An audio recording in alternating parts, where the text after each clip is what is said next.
She Làm had tốt lắm scrubbed tình yêu. floors in worse places than this, but she had never scrubbed floors for a Cảm man ơn. who was lying to his own future wife. The letter arrived that Tuesday morning, and Wyatt Ashford read it 3 times before his hands stopped shaking. Arriving Friday. Cannot wait to begin our life together. Evelyn. He set the paper down on his mahogany desk, looked up at the grand dining room of the largest ranch house in Silver Creek, Montana, and felt the specific gut-twisting panic of a man who had built an empire and somehow forgotten to build a home inside it. There were cobwebs in the chandelier. The kitchen smelled of old grease and something dead near the back wall. The guest rooms hadn't been aired since his mother's visit 2 years ago, and that visit had ended with her saying, "Wyatt, a man cannot eat money," before climbing back into the wagon to Billings without looking back. He was one of the wealthiest cattle barons in the Montana Territory. He owned 4,000 acres, more head of cattle than most men would ever count, a private water source, and a reputation that made other ranchers straighten their spines when he walked into a room. His house looked like a place where happiness went to die. If you're watching this story unfold, what would you do if the person coming to share your life arrived and found nothing waiting but cold walls and an empty table? Would you tell the truth, or would you do what Wyatt Ashford did? Before you find out, if you haven't already, please subscribe to this channel and follow this story all the way to the end. You will not want to miss what comes next. Hit that like button and drop a comment telling me what city or country you're watching from. I want to see exactly how far this story has traveled. Now, back to Wyatt Ashford and the woman he was about to hire to save him from himself. Wyatt didn't sleep Tuesday night.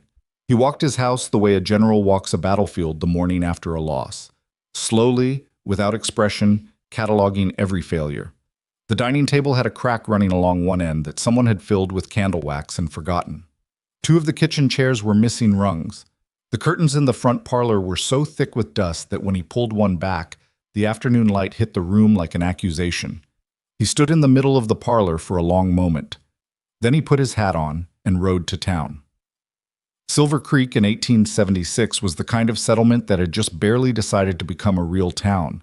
There was a general store, a livery, a 2-room schoolhouse, a saloon that also served as the post office on Wednesdays, and a bulletin board outside Harlan Briggs's feed store where people nailed notices when they needed work done or had work to offer. Wyatt read this board without stopping his horse, squinting from the saddle.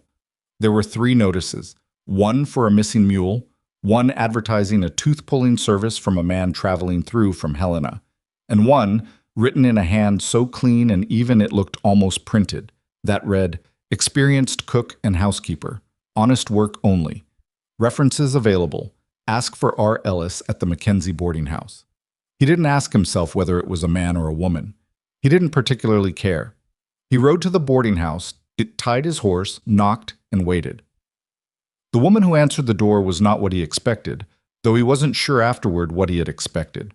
She was somewhere in her early 30s, with the kind of face that didn't waste much on decoration. Not plain exactly, but purposeful. Dark hair pulled back, an apron she hadn't bothered to remove. She looked at him the way women on the frontier learned to look at wealthy men who showed up unannounced, carefully, without warmth, taking inventory. "You Wyatt Ashford?" she said. He blinked. "I am." "You're R. Ellis?" "Rowan Ellis," she said. "What do you need?" He told her. He was more honest than he intended to be, probably because she was already looking at him like she'd see through whatever story he tried to construct. He told her his fiancée was arriving Friday, his house was in a condition he wasn't proud of, and he needed someone who could cook, clean, organize, and do it quickly. Rowan Ellis leaned against the doorframe and looked at him for a moment. "Friday," she said. "Yes." "Today is Tuesday." "I'm aware." She didn't say anything for a moment. Then, "What are you paying?" He named a figure. It was generous, more than generous. She didn't react to the number the way most people did. She just nodded once, as if it confirmed something she already suspected about him. "I'll be there by 6 tomorrow morning," she said. "Don't touch anything in the kitchen tonight. You'll only make it worse." He opened his mouth, closed it. "All right," he said. She closed the door. Wyatt rode home with the odd sensation that something had just shifted, though he couldn't say what or why. She arrived at 5:45. He was already up. He'd been up since 4, standing on the porch with a cup of coffee that had gone cold, watching the dark over the eastern pastures turn gray and then pink. He heard the wagon before he saw it, a small flatbed with a canvas-covered load in the back, and Rowan Ellis on the seat, holding the reins like she'd been doing it since she could reach them. She climbed down without waiting for help and stood looking at the front of the house with the same expression she'd had in the boarding house doorway. "How bad is the kitchen?" she said. "I'll show you." She followed him in and stood in the kitchen doorway for a count of 5 seconds without speaking. "Right," she said. She went back out to the wagon and began unloading things. A cast-iron skillet so well seasoned it was nearly black, a bundle of dried herbs tied with string, jars of things he couldn't identify, a worn leather satchel that turned out to contain cleaning supplies she apparently preferred to whatever he might have had. She did not ask him to help, and she did not make conversation. She tied her hair back tighter, put on a different apron that she produced from the wagon, and went to work. Wyatt watched for about 10 minutes from the kitchen doorway. "Is there something you'd like me to do?" he asked. "Go count cattle," she said without turning around. "Or sign something. Whatever it is you do." He went and found his foreman, Cleet Burrows, out by the barn. Cleet was a lean, weathered man of 50 who had worked the Ashford Ranch for 11 years and had the unsettling habit of being right about things. "Who's the woman in the kitchen?" Cleet said. "I hired her." "To do what?" Wyatt looked at the barn rather than at Cleet. "Help get the house ready." Cleet was quiet for a moment. "For Miss Pierce?" "Yes." "So you're fixing the house up for a woman you're about to marry," Cleet said, "because you didn't think to do it before now." "I've been busy." Wyatt looked at him. Cleet looked at the barn. They had worked together long enough that neither of them needed to say the rest of it. "She knows what she's doing," Wyatt said finally. "The Ellis woman." "I can see that from here," Cleet said. "She's already got something boiling on the stove and she's only been in there 20 minutes. By noon, the kitchen smelled different. Wyatt couldn't put a finer point on it than that. It just smelled different. There was bread doing something in the oven and a pot of soup on the stove, and Rowan Ellis had somehow located a bucket of lye he hadn't known he owned and used it on the floor in a way that made it look, for the first time in possibly years, like a floor rather than a record of every boot that had crossed it. She brought him lunch without being asked, set a bowl of soup on his desk, a heel of bread beside it, and a cup of coffee that was actually hot. "You don't need to," he started. "Eat while you can," she said. "I need the desk cleared this afternoon. That room needs airing." He ate the soup. It was the best thing he'd tasted in longer than he wanted to admit. There was something in it, some combination of things, that made it taste like a meal someone had actually thought about, rather than just thrown together to stop a stomach from complaining. When she came back for the bowl, he said, "Where did you learn to cook like that?" She picked up the bowl. "Here and there." "That's not an answer." She looked at him. "No," she agreed, and took the bowl to the kitchen. He sat with that for a moment, then he got up and cleared the desk. Wednesday became Thursday in a blur of motion that Wyatt couldn't quite keep track of. Rowan worked in a way he'd rarely seen anyone work, not frantically, not showing off, but with a consistency that didn't require encouragement or supervision. She moved from room to room with the quiet deliberateness of a woman who had a picture in her head of what needed to happen and was simply executing it. He found himself following her at odd moments, not to supervise, but because the house felt different in her wake. Warmer, somehow. Aired out. She opened windows he hadn't thought to open, and the Montana September came in. Not cold yet, still carrying a trace of the summer's warmth. And the curtains she'd beaten and rehung caught the air and moved, and the rooms felt for the first time inhabited. He watched her hang fresh curtains in the guest bedroom, the room Evelyn would use until they were married, out of respect for propriety. And he thought about what his house had been like before 48 hours ago. The stillness of it. The way his own footsteps had echoed. "You grew up on the frontier?" he asked. She was on a step stool, adjusting the curtain rod. She didn't stop working. "Nebraska mostly," she said. "Sometime in Kansas." "Family there?" A beat. "Not anymore." He understood the shape of that answer and didn't press it. The frontier had a way of redistributing families. Everyone out here had a version of that story. "What brought you to Montana?" he said. She stepped down from the stool and looked at the curtains with a critical eye, then made a small adjustment to one side. "Work," she said. "And before Montana?" More work. He almost smiled. Do you give short answers to everyone or just to employers?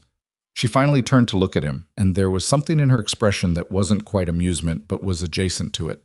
I give short answers to people who are asking questions because they're nervous about something other than what they're asking, she said. He didn't have a response to that. She picked up her cleaning cloth and moved toward the door. The house is looking good, he said, partly because it was true, and partly because he wanted to say something that wasn't foolish. She paused at the door. It's a good house, she said. It was just lonely. She was talking about the house. He was fairly sure she was talking about the house. He stood in the freshly aired guest bedroom with the curtains moving in the September breeze and told himself she was talking about the house. Evelyn Pierce arrived on Friday at 2:30 in the afternoon. Wyatt had ridden to meet the stagecoach at the edge of Silver Creek, which was the right thing to do. The thing an honorable man did when his fiancée was arriving after a journey from St. Louis.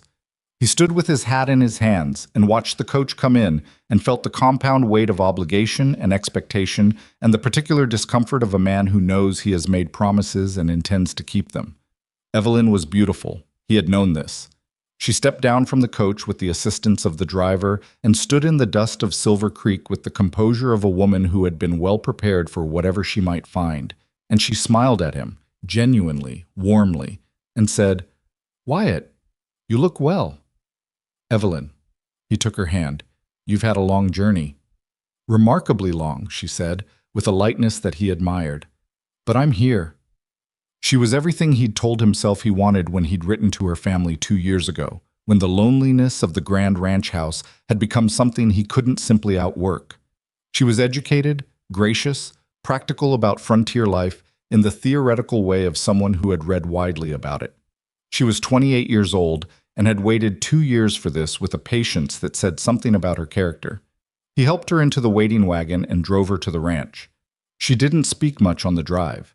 She looked at the land, the vast stretch of Montana grassland, the mountains showing their first permanent snow at the peaks, the sky that went on in a way that apparently required a moment of adjustment, and she was quiet with a thoughtfulness he respected. When the ranch house came into view, she said, "Oh, Wyatt, it's grand." "It's home," he said, then caught himself on that word, because it felt newly true in a way it hadn't. 3 days ago. Rowan had the door open before they reached it. She stood on the porch with the composed attentiveness of a good professional, not servile, not informal, somewhere exactly in the right place between. She had cleaned herself up from the work of the morning, and there was something about her standing at the door of the house she had spent 3 days bringing to life that struck Wyatt in a way he didn't examine carefully. Evelyn stepped down from the wagon and looked at Rowan with a smile that was polite and slightly assessing in the way that intelligent women's first looks often are. "Miss Pierce," Rowan said, "welcome. I've prepared the guest rooms and there's tea ready whenever you'd like." "That's very kind," Evelyn said. "You must be Mrs. Ellis." "Miss," Rowan said, "but just Rowan is fine." Evelyn glanced at Wyatt with an expression he couldn't quite interpret and then followed Rowan inside. The house stopped her in the doorway. Not literally. She kept walking, but Wyatt saw the moment it hit her. The smell of beeswax and herbs, and the faint trace of whatever Rowan had been cooking since morning. The way the light came through the cleaned windows and caught the dust motes that were still settling after 3 days of effort. The dining table polished to a depth that made it look like something treasured rather than merely owned. Evelyn stood in the front hallway and looked around with a stillness that told him she was genuinely moved, and something in his chest went complicated. "This is beautiful," she said. She turned to Rowan. "How long have you worked here?" 3 days, Rowan said. Evelyn looked at her for a moment, then at Wyatt. 3 days, she repeated. "Miss Ellis is very capable," Wyatt said. There was a pause that stretched just a beat longer than it should have. Then Evelyn smiled, and it was a real smile, not a polite one, and said, "I can see that." Dinner that night was the most he'd eaten at his own table in years. Rowan made a roasted chicken with vegetables from the kitchen garden she had apparently discovered and pruned in approximately 40 minutes on Wednesday afternoon, and a pie from fruit she'd had delivered from the general store, and the kind of simple, solid meal that made a table feel like a place rather than just furniture. Evelyn ate with the genuine appreciation of someone who had been surviving stagecoaches and roadside inn cooking for 10 days. She asked Rowan, who served and then retired to the kitchen in the way of professionals, a series of questions when the woman came to clear plates: where she'd learned to cook, what her plans were, whether she'd been in Silver Creek long. Rowan answered the same way she answered everything, briefly, without evasion, but without excess. She'd learned to cook from necessity. Her plans were her own. She'd been passing through. Passing through, Evelyn said, with the pleasant curiosity of a woman who found people interesting. Where are you headed? California, Rowan said. Wyatt's fork paused on its way to his plate. He made it continue. California, Evelyn said. What's in California? Rowan picked up the last plates with the efficiency of long practice. A fresh start, she said, and went to the kitchen. After she was gone, Evelyn looked across the table at Wyatt with an expression that was thoughtful and contained something he didn't know how to name. She's remarkable, Evelyn said. She is, he said. Evelyn looked at her wine glass for a moment. Then, Wyatt, are you happy? The question landed differently than he expected. He looked at his plate. I'm glad you're here, he said, which was true and also not quite an answer. Evelyn looked at him for a long moment in the lamplight of the dining room that had been cold 3 days ago. Then she smiled gently and said, I'm glad to be here, and turned the conversation to the ride from town. Saturday was the first real day of the arrangement, as it was meant to be. Evelyn in the house, Wyatt managing the ranch, Rowan in the background making everything run. The problem was that the background wasn't where Rowan stayed. It wasn't her fault. She didn't push herself forward or involve herself in anything that wasn't her business. But she had a way of being present that was difficult to overlook. She would come into the parlor to open a window and say something to Wyatt about one of the horses in passing. She'd noticed a lame one in the east pasture, or she'd overheard a conversation between the ranch hands about a water source. And the observation would be so precisely useful that he'd act on it, and Cleet would report back that the lame horse was already worse, and had she noticed it that morning, and how? Did she work on a ranch? Cleet asked him on Saturday afternoon. She didn't say. She knows what she's looking at, Cleet said. That's not kitchen knowledge. Wyatt didn't answer. In the evenings, Evelyn would sit in the parlor with a book or her needlework, and Wyatt would sit across from her, and they would talk about things. The ranch's prospects, her family in St. Louis, plans for the wedding, which was to be in 6 weeks. And the conversations were pleasant. Evelyn was intelligent and interesting. She had opinions about things and stated them clearly without aggression. He respected her. The thing was, from the kitchen, when the wind was quiet, you could sometimes hear Rowan singing. Not loudly, just under her breath, the way people do when they think no one's listening. Old songs, frontier songs, the kind that had been written by people who understood what it meant to be a long way from wherever they'd started. Evelyn noticed. He could tell by the slight pause in her needlework, the tilt of her head. She never said anything about it, but she noticed. Sunday brought a minor catastrophe. One of the wells developed a problem. A stone had collapsed into the wall, and the water was coming up discolored. And half the ranch hands were out fixing it, which meant the horses that used that trough needed water from another source, which meant a series of adjustments that occupied Wyatt from before sunrise until mid-morning. By the time he came back to the house, he was dirty and tired and in the specific mood of a man who has been solving problems since before he had coffee.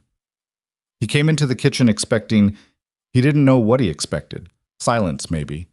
Rowan was sitting at the kitchen table with Evelyn, and they were both looking at the same piece of paper, and Evelyn was laughing.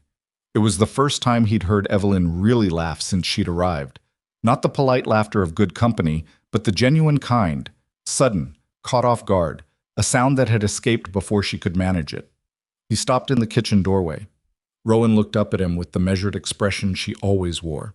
Evelyn looked up with the remnants of the laugh still on her face and said, Rowan has been teaching me to write out a proper larder inventory. Apparently I've been doing it wrong my entire life. There's a right way to write a larder inventory, he said. There's a way that means you don't run out of things, Rowan said, and stood to put the kettle on. He stood in the doorway watching the two women, his fiancée with her pen and paper, the woman who'd arrived 3 days ago with a cast-iron skillet and a refusal to give unnecessary information, and felt something shift in the room, in himself, in some quality of the air he breathed. He went to wash up without saying anything about it, but the laugh stayed with him. The way Evelyn had looked, caught in a genuine moment. The way Rowan had looked up at him from across the table with those careful eyes, and then looked away again, returning to whatever she'd been doing. He stood at the wash basin and looked at his own face in the small mirror above it, and had the thought, clearly and without anything attached to it, that he was in some kind of trouble. He didn't know what kind yet, but it was the sort of thought that once arrived, didn't leave. Monday morning, he found Rowan in the barn before anyone else was up. He had come out to check on the horse Cleet had mentioned, the lame one from the east pasture, brought in overnight, and found her already there, crouched beside the animal's front left leg, running her hand along the fetlock with the practiced attention of someone who had done this before. "You knew about this horse," he said. She didn't look up. "I saw it yesterday." "Cleet says it's the tendon." "Cleet's right," she said. She stood, brushing the straw from her skirt, and looked at him with the early morning Montana light coming in sideways through the barn slats. Her face was unguarded in the way of people who haven't yet put their public face on for the day. "You should rest it 2 weeks minimum, 3 if you want to be sure. You know horses." "I know working animals," she said. "You learn what you use." He looked at her for a moment. The question he wanted to ask was not the question he should ask. He knew this the way you know certain roads you shouldn't take. Not because the road looks wrong, but because you can see where it goes. "Where did you work before this?" he said. The safer question. She picked up the small bucket she'd brought out, water and something else, some kind of treatment, and turned toward the barn door. "A few places," she said, "none of them mine." She paused at the door without turning around. "The horse will be fine," she said. "Rest it, and it will be fine." She walked back to the house. He stood in the barn with the horse and the early morning light, and the smell of hay and leather, and the specific discomfort of a man who has just understood something he would very much prefer not to have understood. And he stayed there for a while before he followed. By Tuesday, the house was fully alive in a way it had never been in the 10 years Wyatt had owned it. Not the furniture or the cleaned floors or the curtains. Those were real, but they were surfaces. What was alive was something harder to name. There were meals that meant something. There was sound, conversation, the small sounds of a working kitchen, the way Evelyn had begun humming something in the mornings when she read, as if the house had given her permission to make noise in it. There was the smell of things being cooked for the right reasons. Wyatt sat on the porch after supper on Tuesday evening and listened to the sounds from inside and tried to remember what the house had sounded like a week ago. Nothing. It had sounded like nothing. His own footsteps and the settling of wood and occasionally the wind. Cleet came around the corner of the house and stopped when he saw him. "Just checking the latch on the south pasture gate," Cleet said. He leaned against the porch post and looked out at the darkening eastern mountains. "Place is different. 3 days of cleaning will do that." Cleet was quiet for a moment. "It's not the cleaning." Wyatt looked at him. "I've been working this ranch 11 years, Cleet said. He didn't look at Wyatt. "This house has been a fine house, good structure, good materials, but it's always felt like a place where you stored the man who owned it, between times when he was out working." He paused. "Now it feels like somewhere somebody lives." Wyatt didn't answer.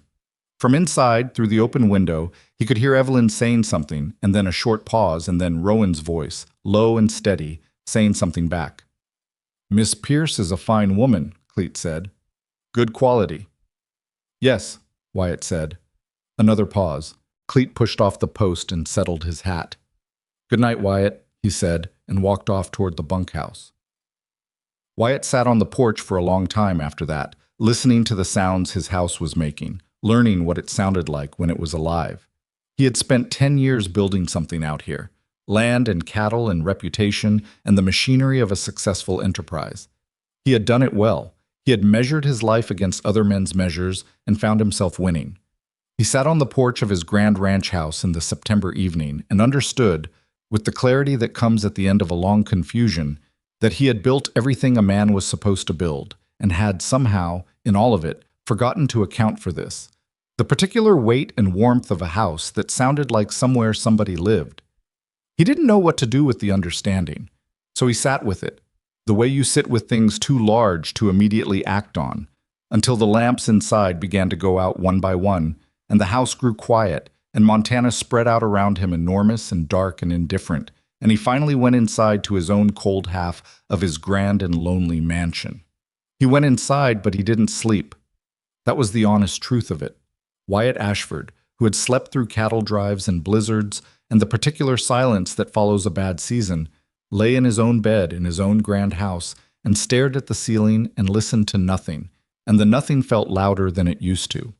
He got up at 4:30 and went to the kitchen to make coffee, which was what he always did when sleep wouldn't come, and found that Rowan had already been there. The stove was warm. The coffee was made, not fresh but made, still hot enough, kept low on the back of the stove the way someone does when they know another person will be up before the sun and will want something waiting.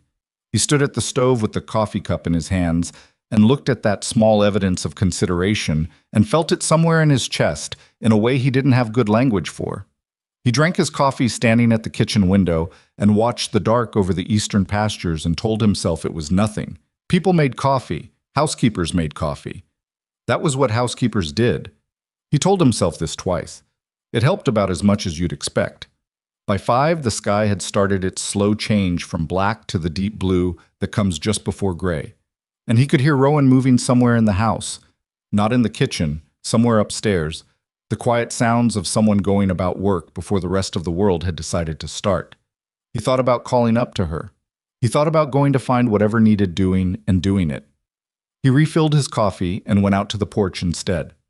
Wednesday arrived the way Wednesdays do on a working ranch, with a list of things that needed handling before you'd had a chance to think about whether you wanted to handle them. 2 of the hands had found a section of fence down on the north boundary, which meant cattle had wandered, which meant a count and a search, and the particular aggravation of spending 3 hours doing something that shouldn't have needed doing if the fence had been maintained the way he'd specified in the spring. He rode out with Cleet and 3 of the hands and spent the morning in the saddle, which was where he thought best and felt most himself. Out on the open land, with the mountains to the west and the grass running all the way to where the sky met the earth, the complication of the ranch house felt smaller. Out here, things were what they were. A fence was down or it wasn't. Cattle were where they should be or they weren't. You found the problems and you fixed them and you rode home with dirt on your boots and a soreness in your back that meant the day had amounted to something. He found himself, in a quiet moment while the hands were working the fence, thinking about what Rowan had said about the horse. You learn what you use. He'd been thinking about it since she'd said it, the specific flatness of it, not self-pity, not drama, just a fact stated without decoration. A life that had taught her things, not because she'd sought them out, but because she'd needed them to get through. He understood that. It was how the frontier worked on everyone eventually. It stripped you down to what was actually useful and left the rest by the roadside. The difference was that most people, stripped down, became less. She seemed to have become more. He caught himself on that thought and made himself think about the fence instead. Honey got back to the ranch house at noon with mud on his boots and a headache starting behind his left eye from squinting into the late morning glare, and he came through the back door into the kitchen and stopped.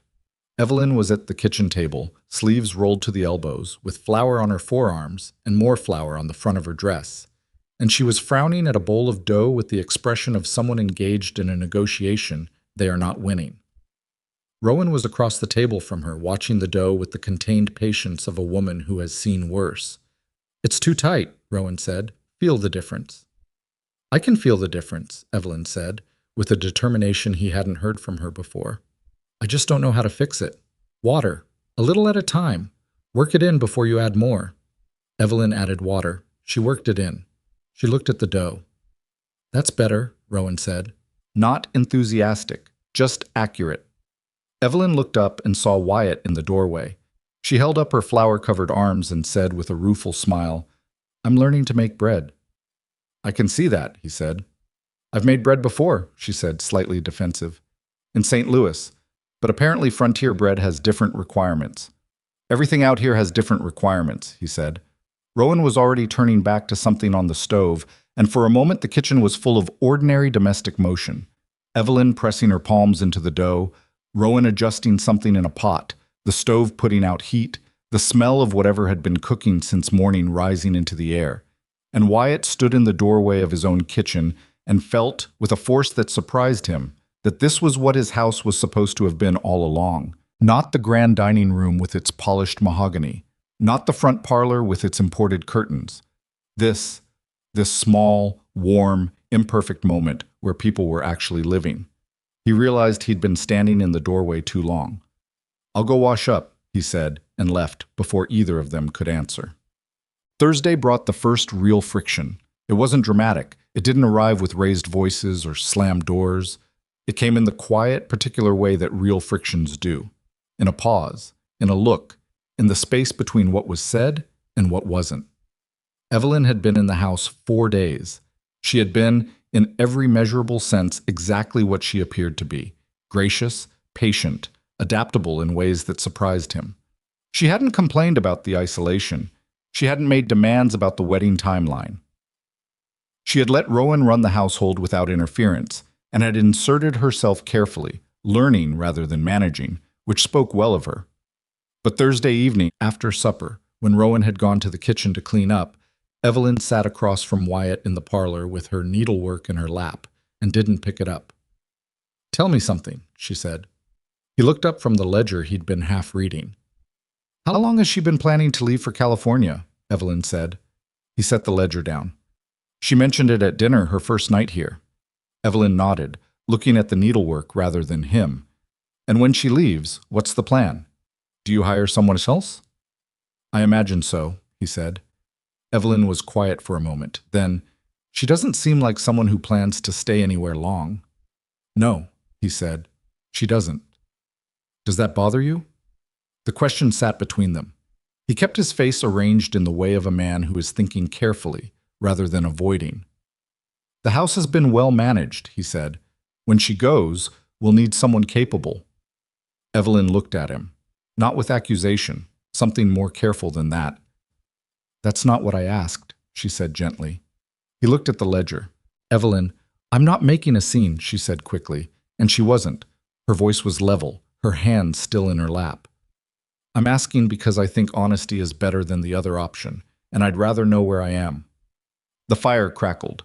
From the kitchen, the sound of water and the clink of dishes. "She's a good housekeeper," he said.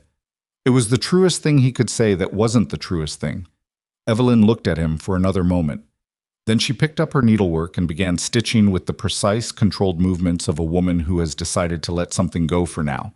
Not because it doesn't matter, but because she is smart enough to know that some conversations need more time before they're ready. "Yes," she said. "She is." Friday came and went in the business of the ranch, and Saturday brought the first social occasion of Evelyn's visit, a gathering at the home of Harlan Briggs and his wife Marta, who hosted what passed for society in Silver Creek, a supper for a dozen or so of the area's prominent ranching families, an event that happened roughly monthly and served as the territory's version of catching up. Wyatt had not intended to bring Rowan. That had not been in any plan. But Marta Briggs had included her in the invitation, specifically having heard from somewhere in the way information travels in small communities that Ashford had hired a remarkable cook, and Marta had decided, in the way that Marta Briggs decided things, that Rowan Ellis would join them and perhaps provide some insight on a pie recipe Marta had been attempting for 3 seasons without success. Rowan had looked at Wyatt when he told her, with an expression that said she had several opinions and was choosing not to share them. "You don't have to go," he said. "Mrs. Briggs personally invited me," Rowan said. "That's not the kind of thing you decline." "Not if you want to work in this county," he agreed. She looked at him. "I don't, particularly, but I'll go." They rode to the Briggs place in the early Saturday evening, Wyatt and Evelyn in the wagon seat, Rowan in the back with the pie she had agreed to bring because the pie was going to be better than whatever demonstration Marta had planned, and everyone in the wagon knew it. The evening was cool and clear, and the sky over the mountains was that particular Montana blue that looks painted. Evelyn said, somewhere along the road, "It's beautiful out here." "It is," he said. "Lonely, though." "It is that too," he said. Evelyn was quiet for a moment, watching the mountains. "I don't mind lonely," she said. "I've been lonely in St. Louis. At least here the landscape gives you a reason." From the back of the wagon, no sound. But Wyatt was aware of Rowan's presence the way you're aware of a fire in a room. Not looking at it, but knowing exactly where it is.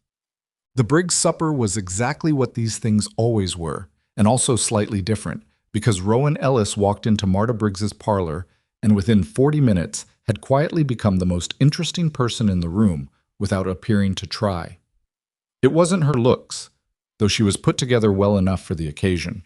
It wasn't anything she said. She said remarkably little in the way she always did. It was something else, something in the quality of her attention. She listened to people in a way that made them feel heard. And when she did speak, it was specific and direct and usually about something practical that turned out to have a dimension no one else had noticed. Old Douglas Haverford, who ran 3,000 head up near the northern foothills and had been complaining about a water rights dispute for 2 years, said something at dinner about the creek diversion his neighbor kept attempting, and Rowan said quietly and without preamble, "You documented the original agreement?" Douglas looked at her. "There's an agreement in the county records." "I'd get a copy of that before the next dispute," she said. "County records have a way of being misfiled when someone with money needs them to be." The table went a little quiet. Douglas looked at her for a long moment. "You know about water rights?" he said. "I know what happens when you don't protect them," she said, and turned back to her plate. Douglas was still looking at her. Then he looked at Wyatt with the expression of a man who wants to ask a question and hasn't decided yet whether it's polite. Wyatt was looking at Rowan. Evelyn was looking at Wyatt looking at Rowan. The supper continued. Juan. It was late in the evening, after the table had been cleared and the men had migrated toward the fire and the women toward the settees, that Evelyn found herself sitting with Marta Briggs and 2 other ranching wives, Clara Dunmore and June Pascoe. And the conversation, as conversations among women at these events tend to do, found its way to the question they'd all been thinking about since the wagon pulled up. "She's remarkable," Clara Dunmore said, not unkindly. "The Ellis woman." "Wyatt certainly thinks so," June Pascoe said, and then looked at Evelyn with the slightly apologetic expression of someone who has said something and immediately wished they hadn't. Evelyn smiled. "She is," she said. "I've learned more about keeping a frontier household in a week from her than I've learned in 28 years anywhere else." There was a pause that everyone in the circle recognized as the pause before the real conversation. "Must be strange," Marta said, in the carefully neutral tone she'd perfected over 30 years of these evenings. "Coming all this way to start a new life, and finding the house already running." Evelyn looked at the fire in the Briggs's stone fireplace. "It's a relief, actually," she said. "I was worried about the house." "Were you?" Marta said. "I've never lived on a ranch," Evelyn said. "I know what's expected of a rancher's wife, but knowing and doing are different things." She paused. "Rowan knows how to do it." Another pause. "And Wyatt?" Clara said carefully. Evelyn turned to look at her with a directness that made Clara sit slightly straighter. "Wyatt is a good man," Evelyn said. "He's honest about the things that matter. Sometimes that's the most you can ask for." No one said anything for a moment. Then Marta said, "More tea?" And the conversation moved on, and Evelyn watched the fire and thought the things she was already thinking, and filed them under the category of things that needed more time before she could know what they meant. They rode home after 10 under a sky exploding with stars, and Evelyn fell asleep against Wyatt's shoulder somewhere along the road, which was the first natural, unguarded thing she'd done since arriving, and he drove with her weight there and her breathing slow and even, and tried to be the man who had written to her family 2 years ago, the man who had meant every word of every letter. From the back of the wagon, silence. He knew Rowan was awake. He didn't know how he knew. He just did, the way you know certain things you can't explain. He drove the rest of the way in the dark without speaking, and when they got home he helped Evelyn inside and up to her room, and came back out to the wagon to find that Rowan had already unloaded the pie dish and was heading for the house. "Good evening," he said, because he had to say something. She stopped at the porch steps. "The Haverford thing," he said, "about the water rights. You know about land law?" She turned to look at him. The starlight was enough to see her face. Not well, but enough. "A little," she said. "More than a little." She stood on the bottom step. "My father had a dispute," she said. "A long time ago. He lost it." A pause. "He shouldn't have." He looked at her. "What happened?" She held the pie dish against her front with both hands. "He didn't have the right paperwork," she said, "and the man on the other side did. or had someone who could make it look that way. She shifted the pie dish. That's usually how those things go, he said, before he decided to say it. Is that why you're going to California? She looked at him for a count of 3 seconds. That's a personal question, she said. Yes, he said. It is. She considered him with those careful, taking stock eyes. There's nothing left in Nebraska, she said finally. California is somewhere else. She moved up the steps. That's usually enough reason. She went inside. The door closed. He stood in the yard under the enormous Montana sky and felt the night around him and something pulling at his chest that he was running out of ways to pretend was nothing. Sunday was supposed to be a quiet day. It was not.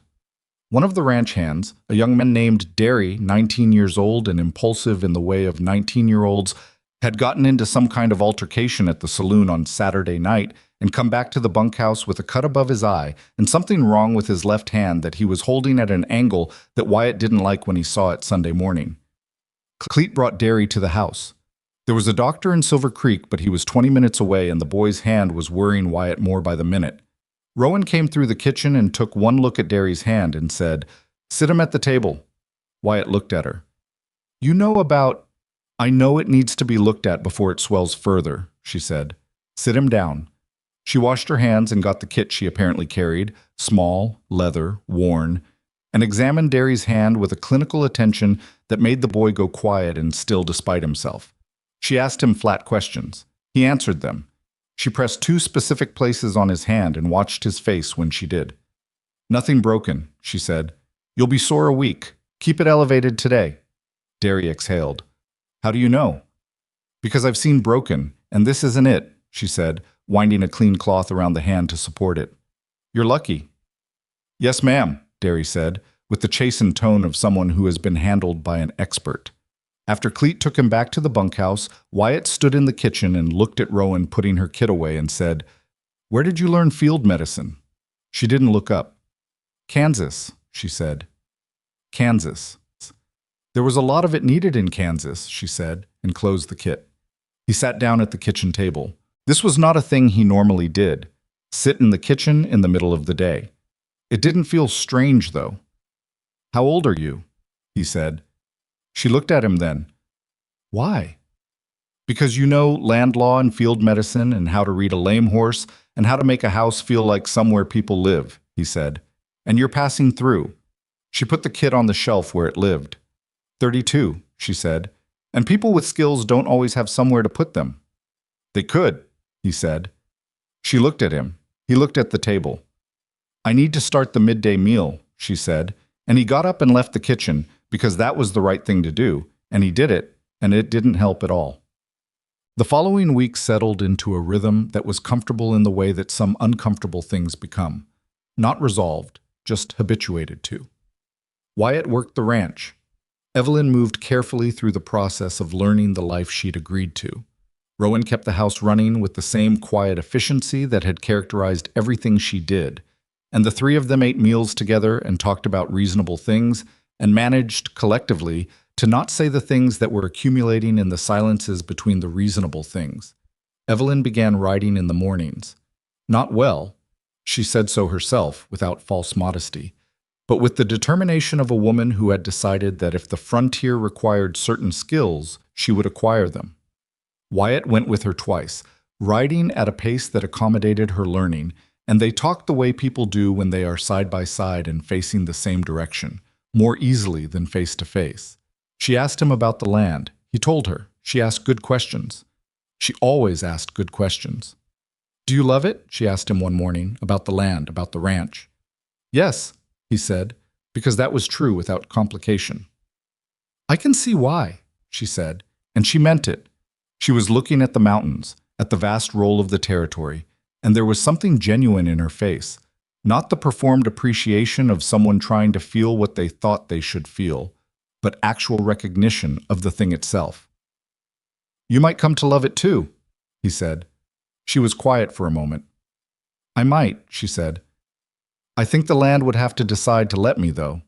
She paused. "Places are like that. You can want to belong, and they still get to choose."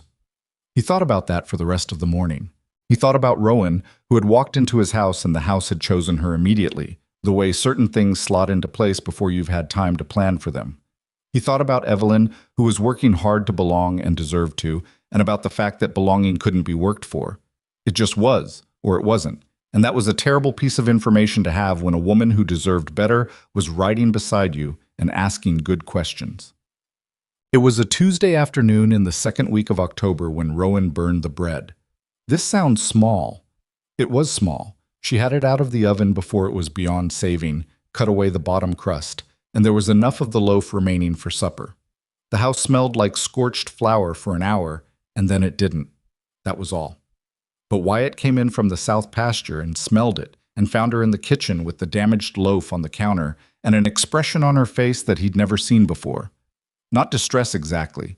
She wasn't the kind of person who fell apart over burned bread, but something tired behind the eyes. Something that had nothing to do with the bread. "It's fine," she said before he could speak. "I got distracted." He looked at her. "What's wrong?" "Nothing's wrong." "Rowan." She looked at him, and the tiredness was more visible up close. Not just today's tiredness, but something longer and deeper, the kind that accumulates when you've been moving for a long time without stopping. "I got a letter from a woman I used to know," she said. "In Nebraska." She turned the loaf and looked at the bottom. Her husband died. She's got 2 children and a piece of land she can't work alone, and she doesn't know what to do. He was quiet. "I can't go back there," Rowan said. Not defensive, just factual. "There's nothing I can do from there that I can do from here." "Can you help her from here?" She looked at him. "With what? Letters don't plow fields." "Money does," he said. She stared at him. "I can advance you against future wages," he said, "if that would help." "You don't know this woman." "You do," he said. "That's enough." She looked at him for a long moment. The kitchen was quiet. Outside, a wind had come up from the west and was pushing through the pines along the north fence, and the sound of it came through the kitchen window. Low, steady, the sound of something too large to be affected by anything you or I might think about it. "You're a strange man, Wyatt Ashford," she said. "I've been told," he said. She looked back at the bread. Something in her face had eased slightly. Not solved, but eased. "I'll think about it," she said. "Don't think too long," he said. She's got 2 children."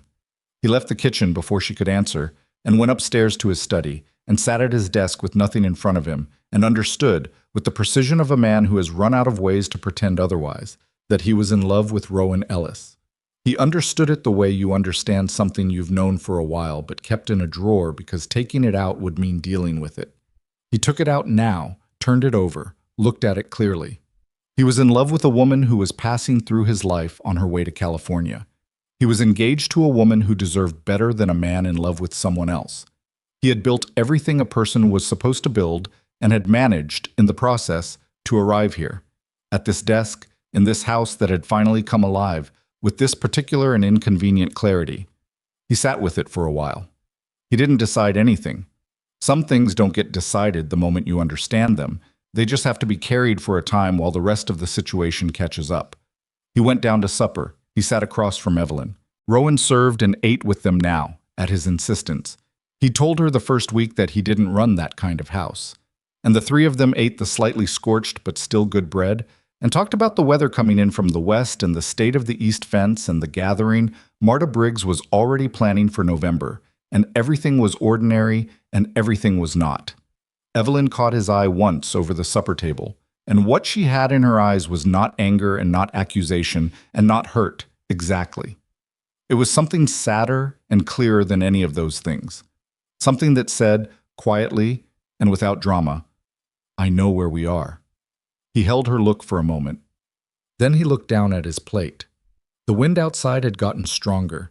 It pushed against the house, and the house held, the way good houses do, and inside the lamps burned steady, and the bread was mostly fine, and Rowan Ellis refilled the water pitcher without being asked. And the richest man in Silver Creek sat at his own table and felt, for the first time in his life, that the thing he wanted most was the one thing his money couldn't touch. He didn't sleep that night either, but this time he didn't go to the kitchen.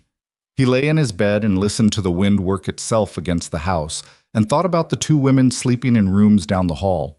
one who had come all this way to begin a life with him, and one who was counting the days until she could leave. And he tried to find, somewhere in the architecture of his own convictions, a clear answer to what an honorable man did next. He didn't find one.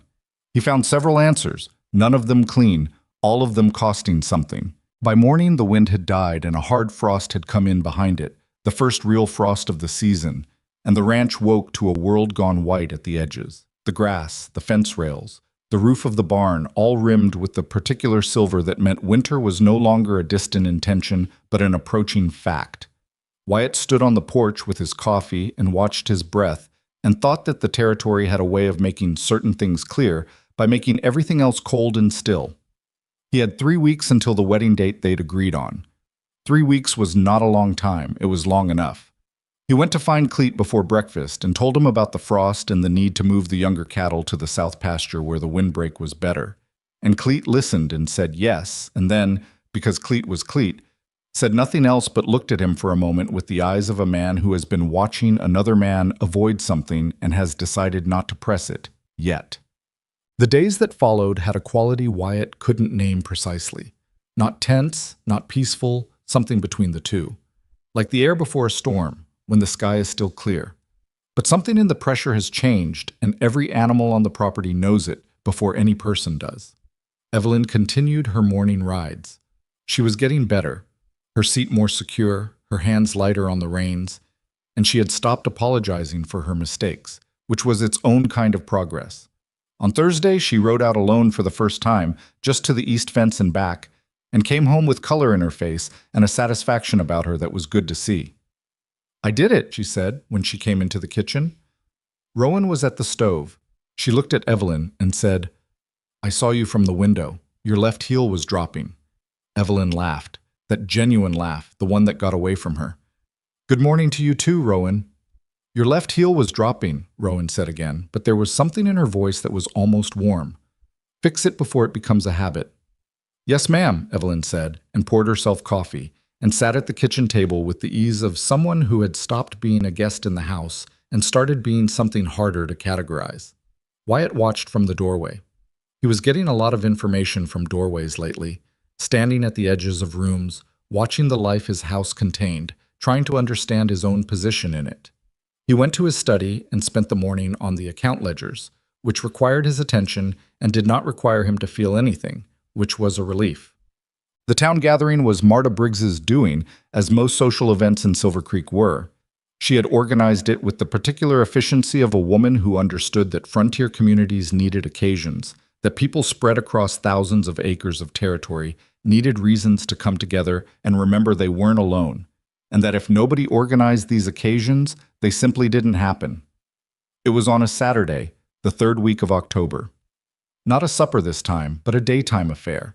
Tables set up in the yard behind the Briggs house, food contributed by families from across the territory, music from 2 fiddle players who drove up from the mining camp south of town. It was the kind of event that happened maybe twice a year, and people came from distances that would have seemed unreasonable anywhere else. Wyatt had not intended it to become a significant day. That is the nature of significant days. They don't announce themselves. They arrived in the wagon at mid-morning, the 3 of them, Rowan with a covered pie and a pot of something she'd been working on since the previous afternoon. The Briggs yard was already filling when they got there. Wagons lined up along the fence, children running between them, the fiddle players still tuning but already drawing a small crowd. Evelyn stepped down from the wagon and stood for a moment taking it in. The noise, the people, the particular looseness of a frontier community when it has given itself permission to stop working for a day. And something in her face opened. This was the version of frontier life she could love, Wyatt thought, the human part of it, the part that reminded you that the isolation was not the whole story. She took his arm and they walked toward the gathering, and Rowan came behind them with the pie and found a place at the food tables and slid into the background the way she always managed to, and for a while the day was simply what it appeared to be. A community gathering on a cold, bright October Saturday, pleasant and loud and smelling of wood smoke and food. It was around midday when things began to shift. Wyatt had been pulled into a conversation near the fence with Douglas Haverford and 2 other ranchers about water rights and the county commissioner's position on the Eastern Creek system. the kind of conversation that was actually about money and power dressed up as resource management. And Evelyn had drifted toward the group of women near the food tables, and somewhere in the movement of the gathering, the two of them had ended up on opposite sides of the yard. He became aware of Evelyn's location the way you become aware of something you're not looking at directly, peripherally, through some attentiveness that operates below the level of decision. She was talking with Marta Briggs and Clara Dunmore. She was smiling at something one of them had said. She looked well. She looked like someone who was doing the work of belonging and largely succeeding.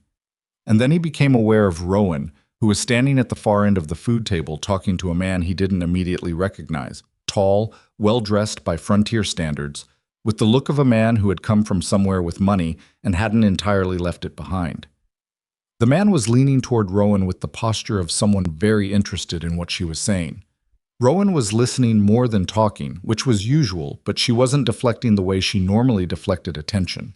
Something in Wyatt's chest went tight in a way he didn't approve of.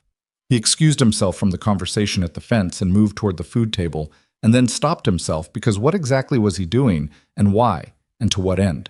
He stood in the middle of the Briggs yard with the fiddle music going and the smell of food and wood smoke around him, and had a short, pointed internal conversation about who he was and what he was entitled to.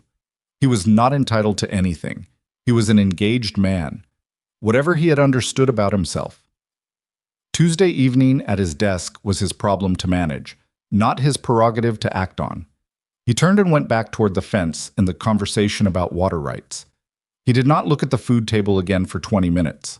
When he did, the well-dressed man was gone, and Rowan was talking to Marta Briggs's youngest daughter, a girl of about 12 who was apparently being instructed in something related to the pie, and the tightness in his chest eased in a way that he recognized as ridiculous, and felt anyway.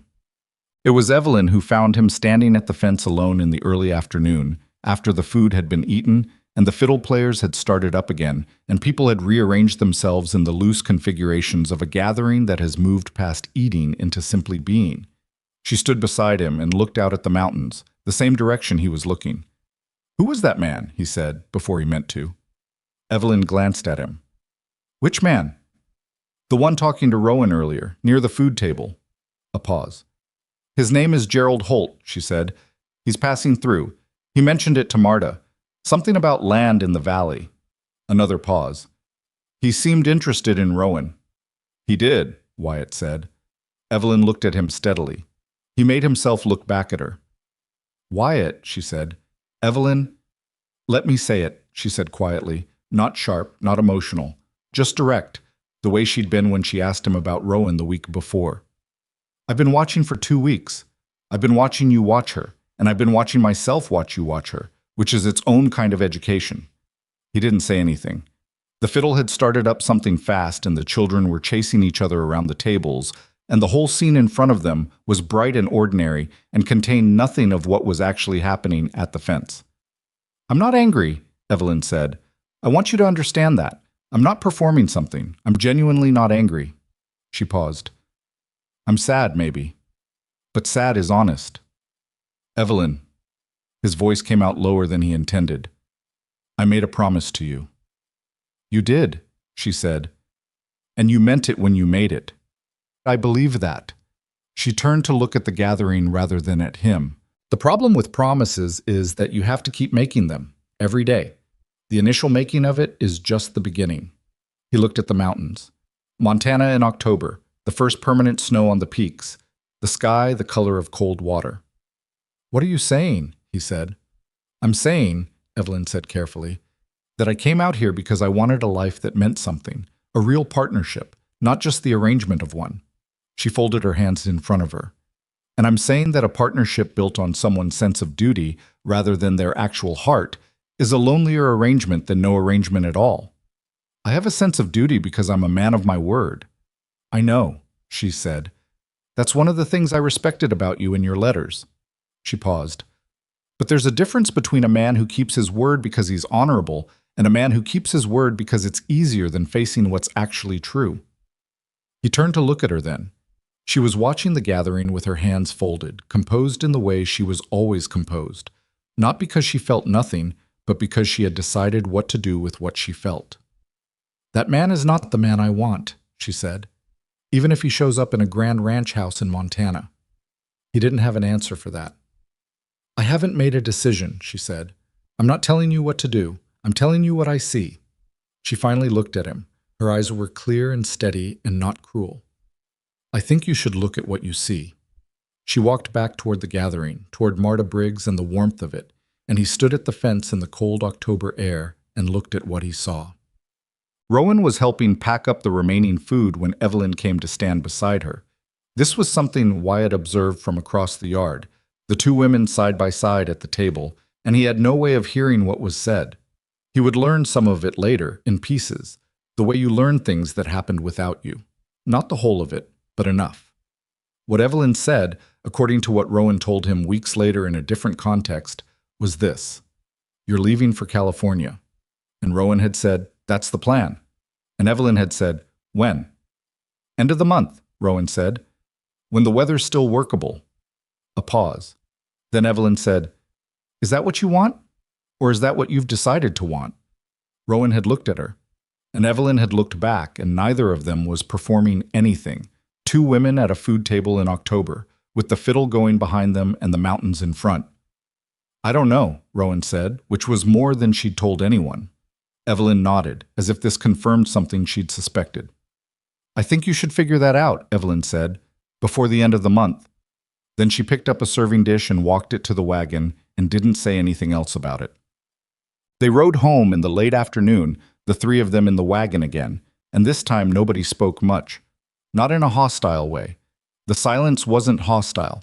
It was the silence of three people who have each, separately, had a version of the same conversation with themselves, and are now sitting with what they found there. The frost came back that evening, harder than the last one.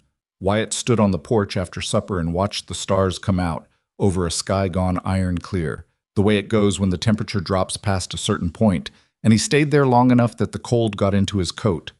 Inside, the lamp was on in the kitchen. He could see the shape of it through the window. Rowan cleaning up, moving with the same economy of motion she always moved with, the kitchen doing what the kitchen had been doing for 2 weeks, producing the warm, ordinary evidence of a house being lived in. He had 3 weeks left. 2, now, since the week had gone. He had a choice to make. He knew what it was. He had known what it was since Tuesday evening, and the burned bread and the particular sadness in Rowan's face when she talked about Nebraska, and the way he'd offered her money for a woman he'd never met because she'd needed it, and the only thing he'd wanted in that moment was for her to have less weight to carry. He went inside. He went to the kitchen doorway. "I need to tell you something," he said. Rowan turned from the sink. She read his face the way she read everything, quickly, accurately, without fuss. "Wyatt," she said, and the way she said his name, first time she'd used it directly, without the formality of his title, was itself a kind of answer to a question he hadn't asked yet.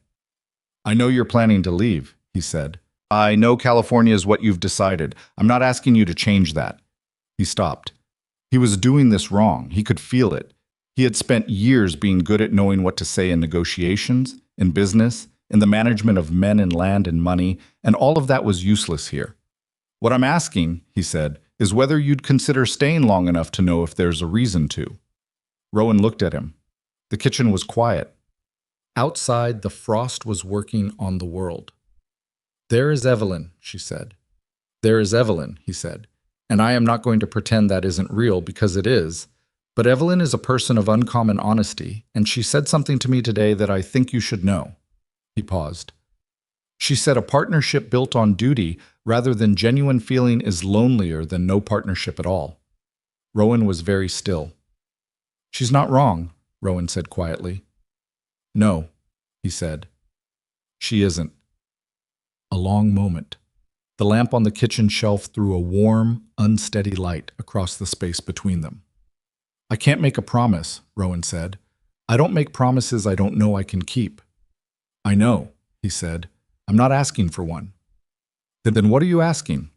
"Time," he said. "Just time." She looked at him for a count that felt long and was probably short. "I'll think about it," she said. It was the same thing she'd said about the money for her friend in Nebraska. He had learned that when Rowan Ellis said she'd think about it, she actually did. She didn't use it as a way to close a conversation without committing. She used it as a statement of genuine intention. He had learned to trust it. He nodded once. "That's all I'm asking," he said, and left the kitchen. I went to find Evelyn. She was in the parlor, not reading, not working on her needlework, just sitting in the chair nearest the window with her hands in her lap and the lamp low, looking at the darkness outside the glass. He sat down across from her. "I owe you a direct conversation," he said. "Yes," she said. "You do." So he had it. Not perfectly. There was no perfect version of this conversation, and he'd given up looking for one, but honestly. He told her what he'd understood at his desk, the Tuesday of the burned bread. He told her it wasn't something he'd planned or courted or in any way wanted to feel, and he believed all of that to be true because it was. He told her she deserved a man whose whole heart was present, not a man subdivided by something he hadn't expected. She listened to all of it without interrupting. When he was done, the parlor was quiet. "I know," she said. "I know you know," he said. "That makes it worse." She almost smiled. "Yes," she said. "It does." She looked at her hands. "I'm not going to pretend I'm not hurt, Wyatt. That would be dishonest, and I don't think either of us benefits from dishonesty right now." "No," he said. "I came a long way," she said. "I left a life I understood." A pause. "I'm not sure yet what I'm supposed to do with that." "Whatever you need," he said immediately. "Whatever time you need. This house is yours as long as you want it. I'll provide." "I don't need you to provide," she said, and it wasn't sharp, just firm. "I'm capable of providing for myself. I always have been." She paused. "What I need is some time to think, and I'd prefer to do it without having to also manage your guilt." He nodded. "Then I'll manage it myself." "Good," she said, and there was something in her voice that was almost wry, and he thought, not for the first time, that Evelyn Pierce was a person of remarkable character, and that whoever she ended up building a life with was going to be the better for it. "I'm sorry," he said, genuinely. "I know you are," she said. "Go to bed, Wyatt." He went to bed. He lay in the dark and listened to the frost outside and the deep quiet of the house, and tried not to feel like everything was falling apart, while also understanding that some things have to fall apart before they can be put together in a way that actually holds. I was not expecting what happened the next morning. He came downstairs at his usual hour to find Evelyn at the kitchen table. Not Rowan, just Evelyn, with a cup of tea and a piece of paper and the look of a woman who has been up for a while, thinking. "Sit down," she said. He sat. "I've decided something," she said. She looked at the paper rather than at him, and then deliberately set it aside and looked at him instead. "I'm not leaving." He waited. "Not yet," she said. "And not the way you're thinking." She wrapped her hands around her tea. "I think that what's happening in this house is something that needs to work itself out, and I think running back to St. Louis the moment things become difficult is exactly the wrong thing for me to do." She paused. "I didn't come all this way to be someone who leaves when it's hard." "Evelyn?" "I'm ending the engagement," she said. Flat, clear. "That's already decided. That's the right thing, and I know it, and you know it, and if we'd been more honest with each other a month ago, we'd have known it sooner." She looked at her tea. "But I'm not leaving Silver Creek. Not immediately. I think there's something here for me that has nothing to do with you, and I'd like to find out what it is." He stared at her. "Marta Briggs mentioned last week that the schoolhouse needs someone with reading skills," Evelyn said. "The teacher they had left for Billings in September. 24 children with no instruction." She looked at him steadily. "I was educated in St. Louis. I know how to teach, and I think this community needs what I have to offer more than your mansion does." He didn't say anything for a long moment. "You want to stay in Silver Creek," he said. "I want to do something that matters," she said. "And this matters." A pause. "We can manage the rest of it properly." The return of the engagement ring. A reasonable explanation for the community. "I don't want drama, and I imagine you don't either." "No," he said. "Then that's settled," she said, and picked up her tea with the finality of a woman who has made her decision and will not be revisited on it. He sat across from her in the kitchen of his grand ranch house and felt something he hadn't anticipated. Not relief exactly, not guilt exactly, but a complicated admiration for the person across the table. She had come out here expecting one life and had found another, And her response was not to collapse or flee, but to look at what was actually in front of her and decide what she could do with it. "You're a remarkable woman, Evelyn Pierce," he said. "Yes," she said, without self-consciousness. "I am." She took a sip of tea. "You would have been lucky to have me." "I know," he said. "Rowan Ellis is also a remarkable woman," she said. "I hope you know that too." "I do," he said. "Then go figure out what you're going to do about it," she said, "and let me finish my tea." He found Rowan in the barn that morning, the same way he'd found her that first time, crouched near a horse, looking at something with focused attention. Different horse this time, Derry's horse, which had thrown a shoe on the ride back from the Briggs gathering. She heard him come in and didn't look up. "Evelyn ended the engagement," he said. Rowan's hands paused on the horse's hoof for a moment, then continued. "She told you this morning?" Rowan said. "Yes." "She told me last night," Rowan said. He stopped. "She came to you last night?" "After you went to bed." Rowan set the hoof down and stood. "She told me she was ending it. She told me she was staying in Silver Creek, and she told me that whatever happened next in this house was between you and me, and she didn't want to be in the middle of it anymore." She turned to face him. "She's a good woman." "She is," he said. "The best kind." Rowan looked at him with those measuring eyes.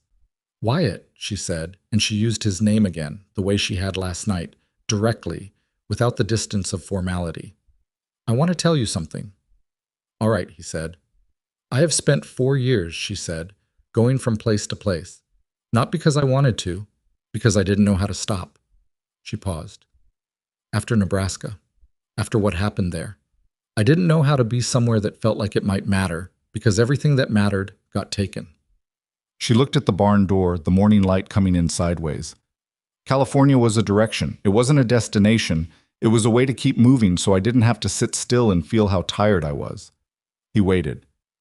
"This house," she said. "This—" She stopped, looked for the right word. "You asked me that first morning what I thought of it, and I said it was a good house that was just lonely." She met his eyes. "I meant the house." "I know you did," he said. "But I also—" She stopped again. "It's been a long time since anywhere felt like it wanted me in it." She looked uncomfortable saying this, the way people look when they're saying something true that they've kept private for a while. "I don't know what to do with that." He took one step closer. Not much, just one. "Neither do I," he said honestly. "I've spent 10 years being very good at knowing what to do, and I have no idea what to do with this." A corner of her mouth moved. "That's the most useful thing you've said to me since I got here." He almost laughed. He hadn't expected that. "Is it?" "It means you're being honest," she said. "I can work with honest. I can't work with someone who has everything figured out." "Nobody has everything figured out." "You'd be surprised," she said dryly, "how many men think they do." He looked at her in the barn with the morning light and the smell of hay and the steady breathing of the horse between them, and he said, "I'm not asking you to stay forever. I'm not asking you to make a promise. I'm asking you to stay long enough to know whether this is something or whether it isn't." She looked at him for a long time. "The California stage," she said, "runs twice a month." "Yes," he said. "If I stay," she said. "I'm staying as myself. Not as a housekeeper, not as an arrangement, as myself, whatever that looks like in practice." "That's what I want," he said. "You don't know what that means yet," she said. "No," he admitted. "I don't." She considered him. He stood there and let himself be considered, which was not a comfortable thing, but it was the honest thing, and he had come to understand that honesty was the only currency Rowan Ellis traded in.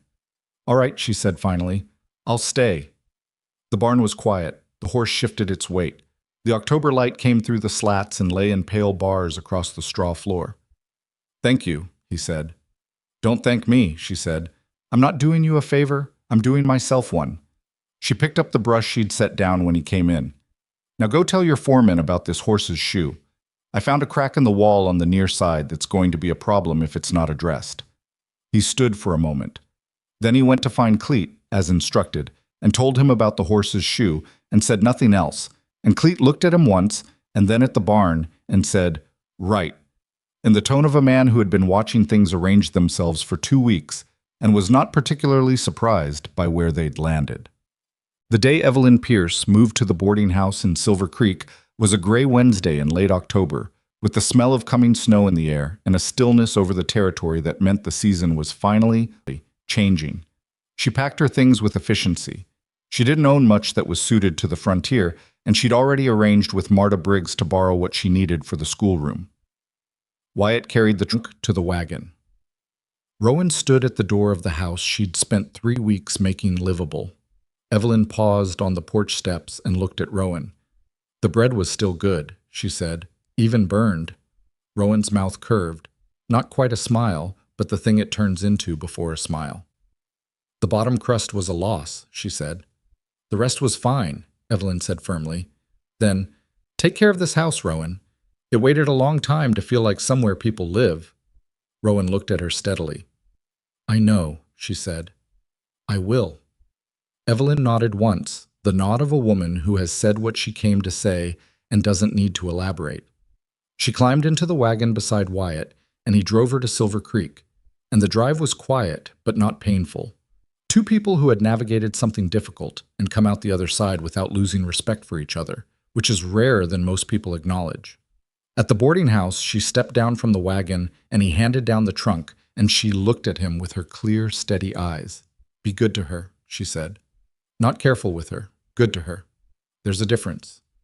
I know, he said. No, you don't, she said, not unkindly. But you'll learn. She picked up her bag and went inside, and he stood beside the wagon in the gray October air and watched the door close. And then he climbed back up and turned the horses toward home. He drove back to the ranch with the snow smell in the air and the mountains going white in the distance, and the house came into view as it always did, large and solid, the structure he'd built and been so proud of.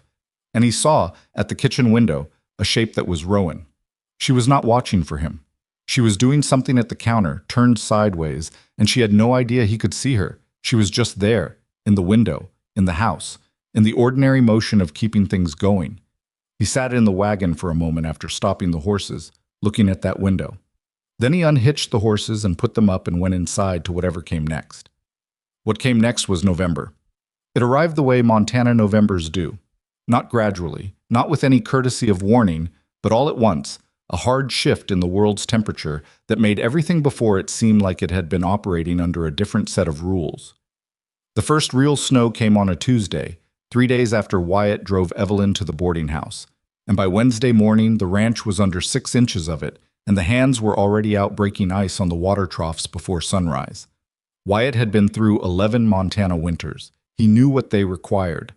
But this one felt different from the first morning, and he understood why. The difference was that the house he came back to at the end of each cold, hard day was not the same house it had been a month ago, and the person he found in it when he came through the door was not someone whose presence he had to explain to himself anymore. Rowan had stayed. That was the fact of it. She hadn't made a ceremony of it, hadn't referred back to the conversation in the barn, hadn't treated her decision as something that required ongoing acknowledgement. She had simply remained, making the meals, managing the house, doing the 1,000 small things that kept a frontier property functioning, and added to that, quietly and without announcement, the presence of someone who had decided to be present. It was different from before. Before, she had been professional in a way that kept a certain distance intact. Now the distance was still there in some ways. She was not a woman who dissolved into closeness easily, he was learning, but it had a different quality, like a door that had been locked and was now simply closed. Not open, but unlockable. He didn't push it. He didn't know how to push it without it being the wrong kind of push, and he had learned enough about Rowan Ellis in 3 weeks to know that wrong-footing her would cost more than patience would. So he was patient. It was not his natural state. He was a man accustomed to making decisions and executing them, but he worked at it the way he worked at anything that required discipline. He focused on the ranch. The snow brought its own imperatives: cattle management, feed logistics, fence maintenance in conditions that made maintenance miserable, the constant monitoring of the younger animals that didn't yet have the sense to stay out of exposed ground in a real wind. He worked long days and came home dirty and tired and ate whatever Rowan had made and talked about the day's problems and listened to what she'd noticed from the house: the north window that had started leaking cold air, the sound the east barn's roof made in wind that suggested something had worked loose. She noticed everything. He had understood this in the first week, but it became more apparent now that she wasn't operating as a professional housekeeper, maintaining a surface, but as someone who was genuinely attending to a place she'd decided to be in. She knew which horse had a tendency to stand too long in the cold. She knew which of the hands came back from his shift with a particular set to his shoulders that meant something had gone wrong. She knew where the house was weakest against the wind and had already addressed two of those places with materials she'd sourced from town without telling him she was going, returning with what was needed and doing the work herself. He found out about the north wall repair when he came in one evening and noticed it was warmer in the upstairs hallway than it had been for 3 days. "What did you do?" he said. "There was a gap in the chinking above the second window," she said. "I filled it." "You climbed up there in this weather?" "It was fine weather this morning," she said, which was technically true and also slightly infuriating. "Rowan, you could have told me it took 40 minutes," she said. "You were moving cattle." She looked at him with the particular steadiness that was her default response to being told she'd done something unnecessary. "It's done." He stood in the hallway. "You can ask me for help." "I know I can," she said. "I didn't need it." This was a conversation they had in various forms over the following weeks. She had a deep, habituated self-sufficiency that was not stubbornness exactly. She wasn't self-sufficient out of pride, but something closer to an old reflex. She had been doing everything herself for a long time. The idea that there was someone available to share the doing of things was information she knew intellectually and had not yet integrated into how she actually operated. He recognized it because he had his own version of it. His was different. He'd always had hands, help, employees, but the internal version, the part where you let someone into the actual machinery of your thinking and your worry and your uncertainty, rather than just the visible output, that part he'd also kept private for a very long time. They were, he understood, two people with the same fundamental problem, approaching each other across it. December brought a cold that made November look mild. The thermometer outside the kitchen door showed temperatures that made Cleet, who had grown up in Minnesota and thought he'd seen cold, shake his head and say things under his breath that weren't appropriate for mixed company. The hands doubled up in the bunkhouse. The cattle were moved to the most sheltered pastures. The days shortened until it felt like the sun was only a brief interruption in the dark, and the work of keeping the ranch functional in those conditions was constant and exhausting and left no room for anything that wasn't necessary. What happened was that necessity created a different kind of closeness than intention would have. There was a night in early December when one of the younger heifers got turned around in the dark and ended up in a gully with a broken leg. Wyatt went out with 2 hands when they heard her, and they were out there for 2 hours in below-zero temperatures doing what needed to be done, which was not pleasant work. And he came back in at 2 in the morning with frost in his beard and his hands so cold he couldn't feel the last 2 fingers on his right hand. Rowan was up. He didn't know if she'd stayed up or if she'd heard them, but she was in the kitchen with the stove built high and coffee on and a basin of warm water ready, and she took his hands without asking permission and put them in the basin and held them there while the feeling came back, which was painful in the way returning warmth always is. He sat at the kitchen table at 2 in the morning with his hands in the basin and her hands around his and didn't say anything for a while. The stove ticked. The house held against the wind. "You have to warn them better," she said. She meant the younger cattle. Her voice was low, not quite gentle, but close to it. "I know," he said. "We lost one last year the same way." "Different gully?" "Same one." He looked at the basin. "I should have fenced it." She didn't tell him he should have, which he appreciated. She just held his hands in the warm water until the color came back. "How are they?" she said, meaning his fingers. "Hurting," he said, "which means they're all right." She released his hands and stood, went to the stove, brought back the coffee. She sat back down across from him, not beside him, across, which was still where she sat, maintaining the particular geography of someone who is close but hasn't fully committed to the proximity. And she wrapped her own hands around her cup and looked at him. "My father lost 2 fingers," she said. "Different circumstance, but same cold." He looked at her over his coffee. She almost never mentioned her father. "Nebraska?" he said. "Nebraska," she said. He was a careful man mostly, but that winter, she paused. That winter was like this, the kind of cold that takes things from you whether you're careful or not. He waited. "He kept working," she said. After, with 8 fingers and a piece of land that wasn't really viable and 2 children he was trying to raise alone. She looked at the stove. He worked it until someone took it from him. The water rights dispute, Wyatt said.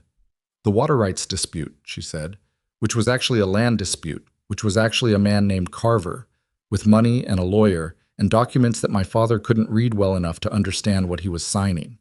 She said this flatly, without heat, the way you speak about something that happened a long time ago and has been converted from wound into fact. I was 22. I understood some of it, not enough to stop it. That's why you know about documentation, he said. Why you told Douglas Haverford. That's why, she said, because knowing too late is almost worse than not knowing, at least not knowing. You don't spend the rest of your life thinking about the moment you could have changed it. He looked at her across the table in the middle of the night kitchen. What happened to your father? He died, she said. Not that winter, 3 years later. But the land going took something out of him that he didn't get back. She picked up her coffee. My brother went to Kansas. I went with him for a while. Then I didn't. And Kansas? Kansas was the chapter, she said, with the finality of someone closing a book. It ended. He understood he had been given something, not the full story, but a real piece of it, and that she knew she was giving it and had decided to. This was how she worked. Not in confessions or flowing revelations, but in careful parcels, offered when she'd decided the time was right. He said, My mother always said this house was built the wrong way around. She looked at him. What does that mean? She said I built the outside first, he said. The land, the structure, the reputation, and left the inside to figure itself out. He paused. She wasn't wrong. No, Rowan said. She wasn't. He looked at his hands, mostly warm now. I don't know how to build the inside of things, he said. I've been trying to learn that this fall. She was quiet for a moment. You're better at it than you think, she said. The fact that you know it needs building is further along than most. It was not a declaration. It was not the kind of thing you could hold on to and point to and say, there, that was the moment. But it was something, and in the kitchen at 2 a.m. with the wind outside and the coffee warm, something was enough. January brought a different problem, and its name was Gerald Holt. Wyatt had not thought about the man from the October gathering since Evelyn had named him. Well-dressed, interested in land, passing through. He had filed him under the category of irrelevant and moved on. He revised this assessment on the second Tuesday of January when Cleet came in from town with supplies and mentioned, in the particular tone Cleet used for things he thought Wyatt should know but wasn't going to editorialize about, that Gerald Holt had taken a room at the boarding house and seemed to be staying. Staying for what? Wyatt said. Land, Cleet said. He's been talking to people about the valley parcels, the ones along the creek south of town. Wyatt put down the ledger. What kind of talking? The kind that involves a lot of questions and not a lot of answers, Cleet said. Briggs thinks he's representing someone back east, some money that wants Montana land before the territory gets any more organized. That's not illegal. No, Cleet said. He adjusted the brim of his hat and looked at the wall. He's also been into the boarding house dining room most evenings. Miss Pierce teaches there in the mornings. They've apparently met. Wyatt processed this. He's also asked around about you, Cleet said, and about your property, the water rights on the East Fork specifically. Now Wyatt put the ledger down fully and gave Cleet his complete attention. Who has he been asking? Petrie at the land office, Cleet said, and a couple of the smaller ranchers south of town, the ones whose agreements with you about grazing access aren't, he paused, choosing, formally documented, the East Fork water rights, the grazing access agreements. The shape of this was familiar in a way that made Wyatt's jaw tighten. When did this start? He said. Far as Briggs can tell, Cleet said. About a month ago. A month ago. October. The gathering. Gerald Holt standing at the food table talking to Rowan Ellis. He kept his face even. Thank you, Cleet, he said. I'll look into it. Thought you might want to, Cleet said, and left. Wyatt sat for a moment. Then he went to find Rowan. She was in the kitchen, as she often was at mid-morning, doing the accounting she'd taken over for the household in November. Not because he'd asked, but because she'd looked at his system one day and reorganized it in a way that made it take half the time. He stood in the doorway until she looked up. Gerald Holt, he said. "The man from the October gathering. Did he speak to you about this property?" She set down her pen. Her face did the thing it did when she was thinking carefully before speaking. A slight stillness, the kind you'd miss if you weren't paying attention. "He asked me about the house," she said, "when we were talking at the table." "What specifically?" "Whether it was as well established as it looked," she said. "Whether the land holdings were clear, whether the water access was documented." She met his eyes. "I said I didn't know the details and changed the subject." "You didn't mention this to me." "I didn't know it was significant," she said. He seemed like someone trying to impress a woman with his knowledge of land values. She paused. "Was I wrong?" "Maybe not then," he said. "He's been in Silver Creek since November. He's been asking questions at the land office." She was quiet, but her expression had shifted, sharpened slightly, a look he'd seen before, the one that meant she was connecting things. "The East Fork," she said. He looked at her. "What about it?" "That's what he asked about specifically," she said. "At the gathering. He used those words. Not just the water, but that branch specifically." She sat up straighter. "Wyatt, what's the documentation situation on the East Fork?" He felt something uncomfortable move through him. "There's an original claim," he said slowly, "filed in '69. But the survey markers, 2 of them were replaced when the county resurveyed in '73, and I haven't confirmed the replacements match the originals." Her face. He knew immediately from her face. "Rowan, where are your original claim papers?" she said. "In the study, in the file box." She was already standing. "Get them," she said. "Now, today.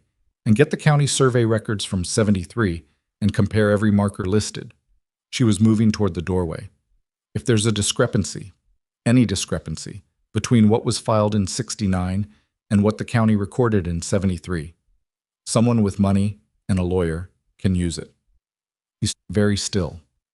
"My father," she said, and stopped herself. She looked at him. "This is the same shape," she said.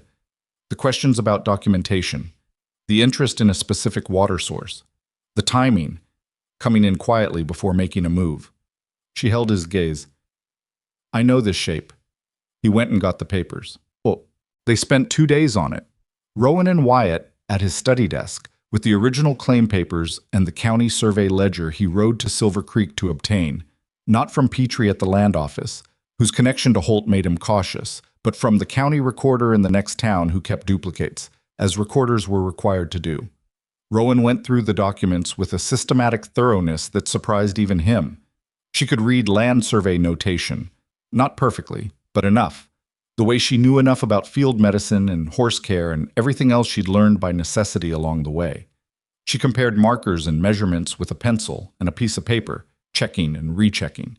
She found it on the second day, a marker notation on the East Fork's northern boundary that had been recorded in the '73 survey as moved 12 feet south of the original '69 position. 12 feet. Enough to place the primary intake point of the East Fork on the far side of the boundary line. If the '73 notation stood as the legal record, Wyatt didn't own the intake. He owned the fork, but not where the water entered it. He looked at the notation for a long time. "Someone moved it," he said. "Or recorded it as moved," Rowan said, "which amounts to the same thing legally." She put the pencil down. "Who did the '73 survey?" He thought. "County contracted someone from Billings," he said. "I didn't attend. I was dealing with a cattle sickness that summer." "Was there a witness signature on the survey?" He looked at the ledger.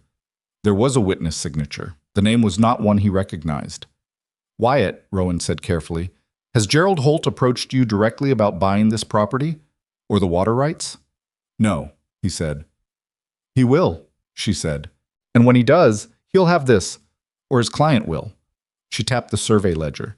"He's building a case to either force a below-value sale or trigger a dispute he thinks you'll lose because you haven't checked your documentation." He sat back.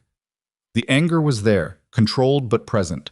The specific anger of a man who has been careless about something he should have been careful about and is now looking at the consequences. "Can it be challenged?" he said. "The original claim is clear," she said. "The measurements in '69 are specific.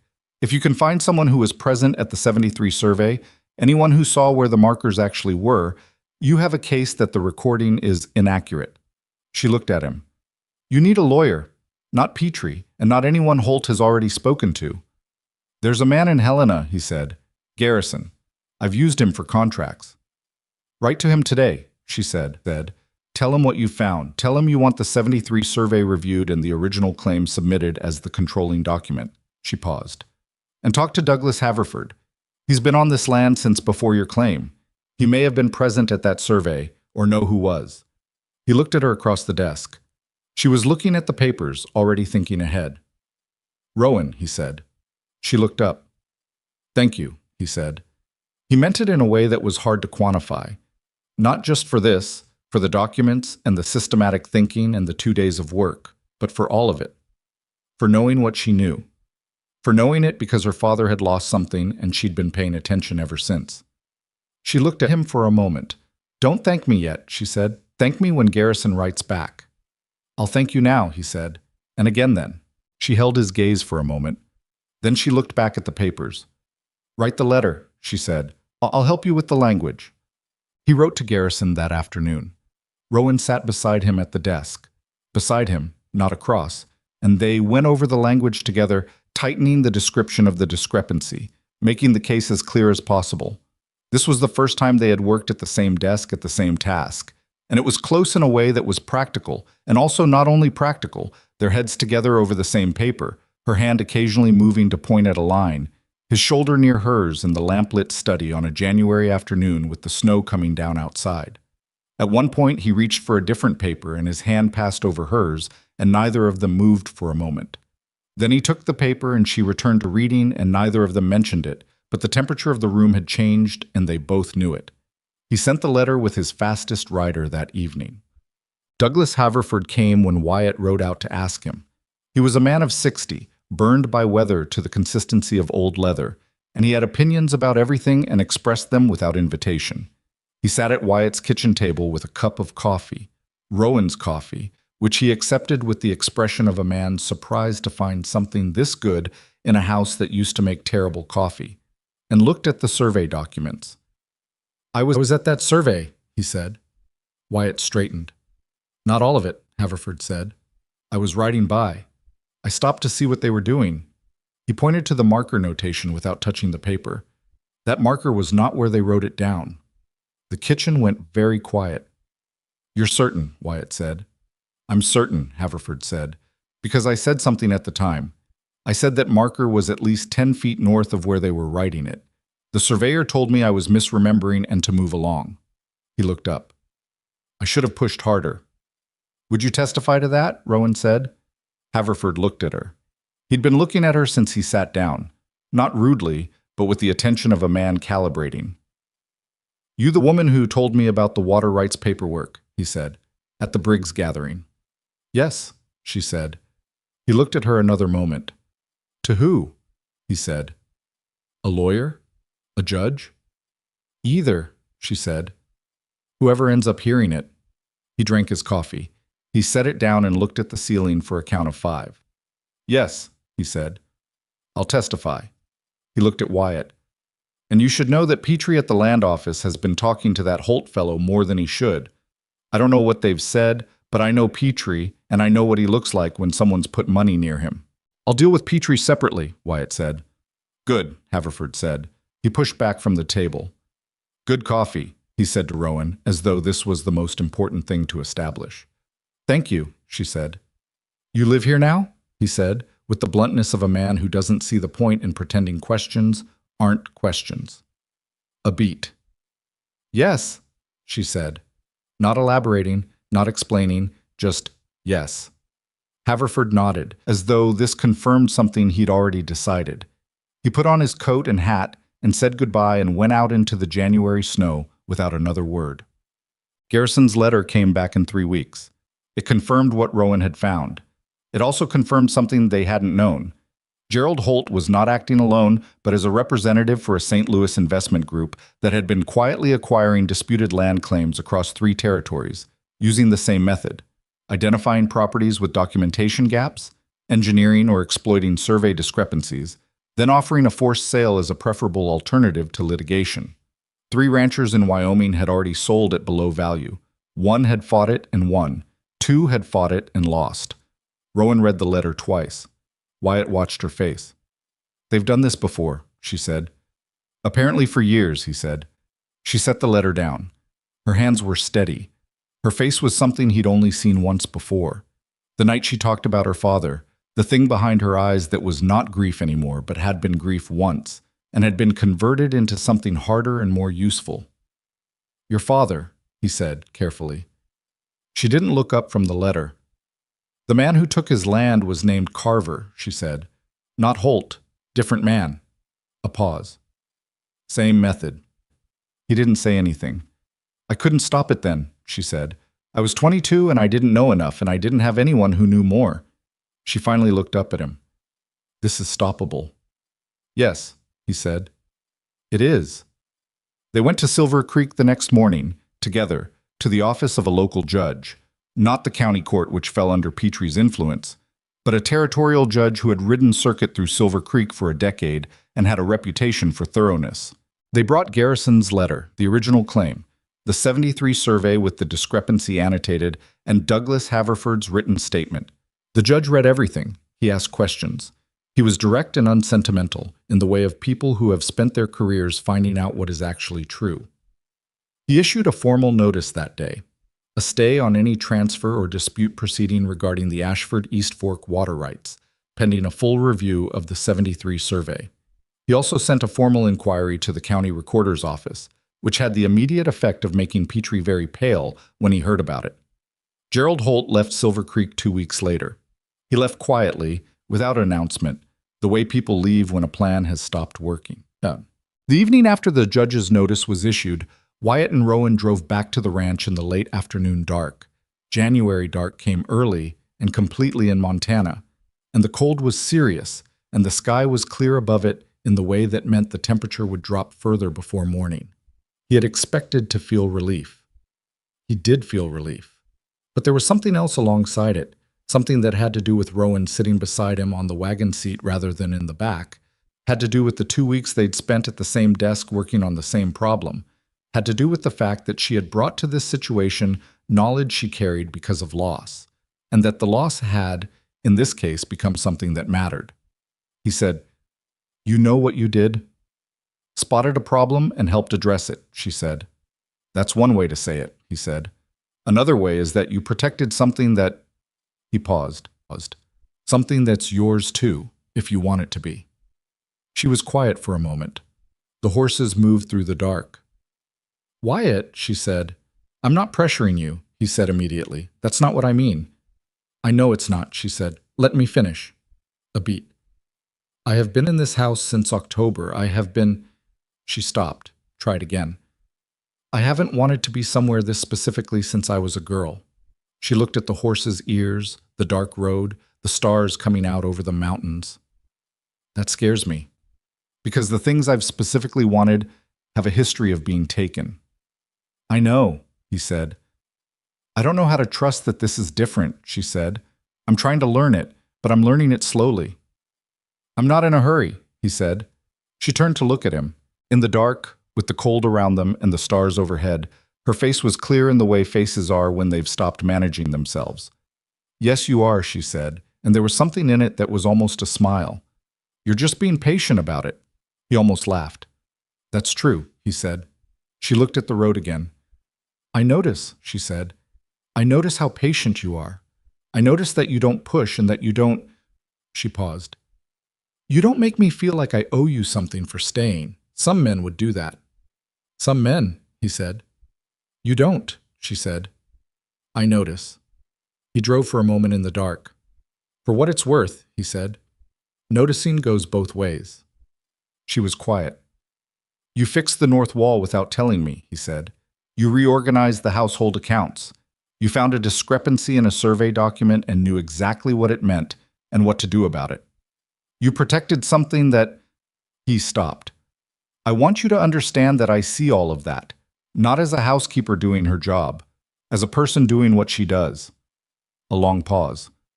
"I don't know what I am here," she said, and the honesty of it landed plainly, no pretense. "Neither do I," he said. But I know you're not passing through. She didn't answer for a moment. The ranch came into view ahead of them. The house, the barns, the lights Cleet had lit in the bunkhouse. No, she said quietly. I'm not. He pulled the horses to a stop at the barn. They sat for a moment in the still dark before either of them moved. The cold was a presence around them, and the house was lit from the inside, and the stars over the Montana mountains were as clear and indifferent as they always were. Then she climbed down from the wagon, and he climbed down, and they put the horses up together in the cold barn without much talking, passing the work between them, the way you do when you've been working alongside someone long enough to know what they'll do before they do it, and then they went inside, where it was warm. February came in sideways. That was the only way to describe it. Not the cold arriving from above or below, but from every direction at once. A sustained wind out of the northwest that lasted 4 days without significant break and drove the snow horizontal across the pastures and made the world outside the ranch house windows look like something being erased. The hands stayed close. The cattle were as sheltered as they could be. The work of a ranch in that kind of weather was less about doing and more about holding what you had, staying attentive, waiting for the break that the territory always eventually gave you. Inside, the house held. Wyatt had occasion, in those 4 days, to think about that, about the holding.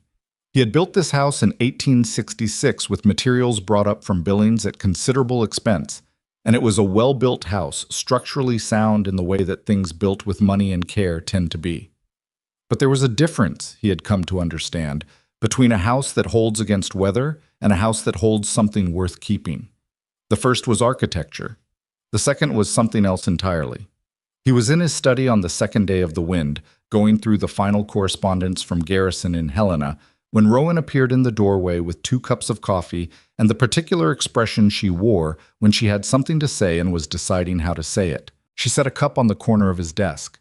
She kept the other. She didn't sit down immediately. She stood at the window and looked at the white nothing outside. Garrison's letter confirms everything, he said, without looking up. The review board has accepted the original claim as controlling. The 73 notation has been flagged as a likely transcription error. Likely, she said. Diplomatically worded, he agreed, but the effect is the same. The East Fork is clean. She turned from the window and sat down across from him.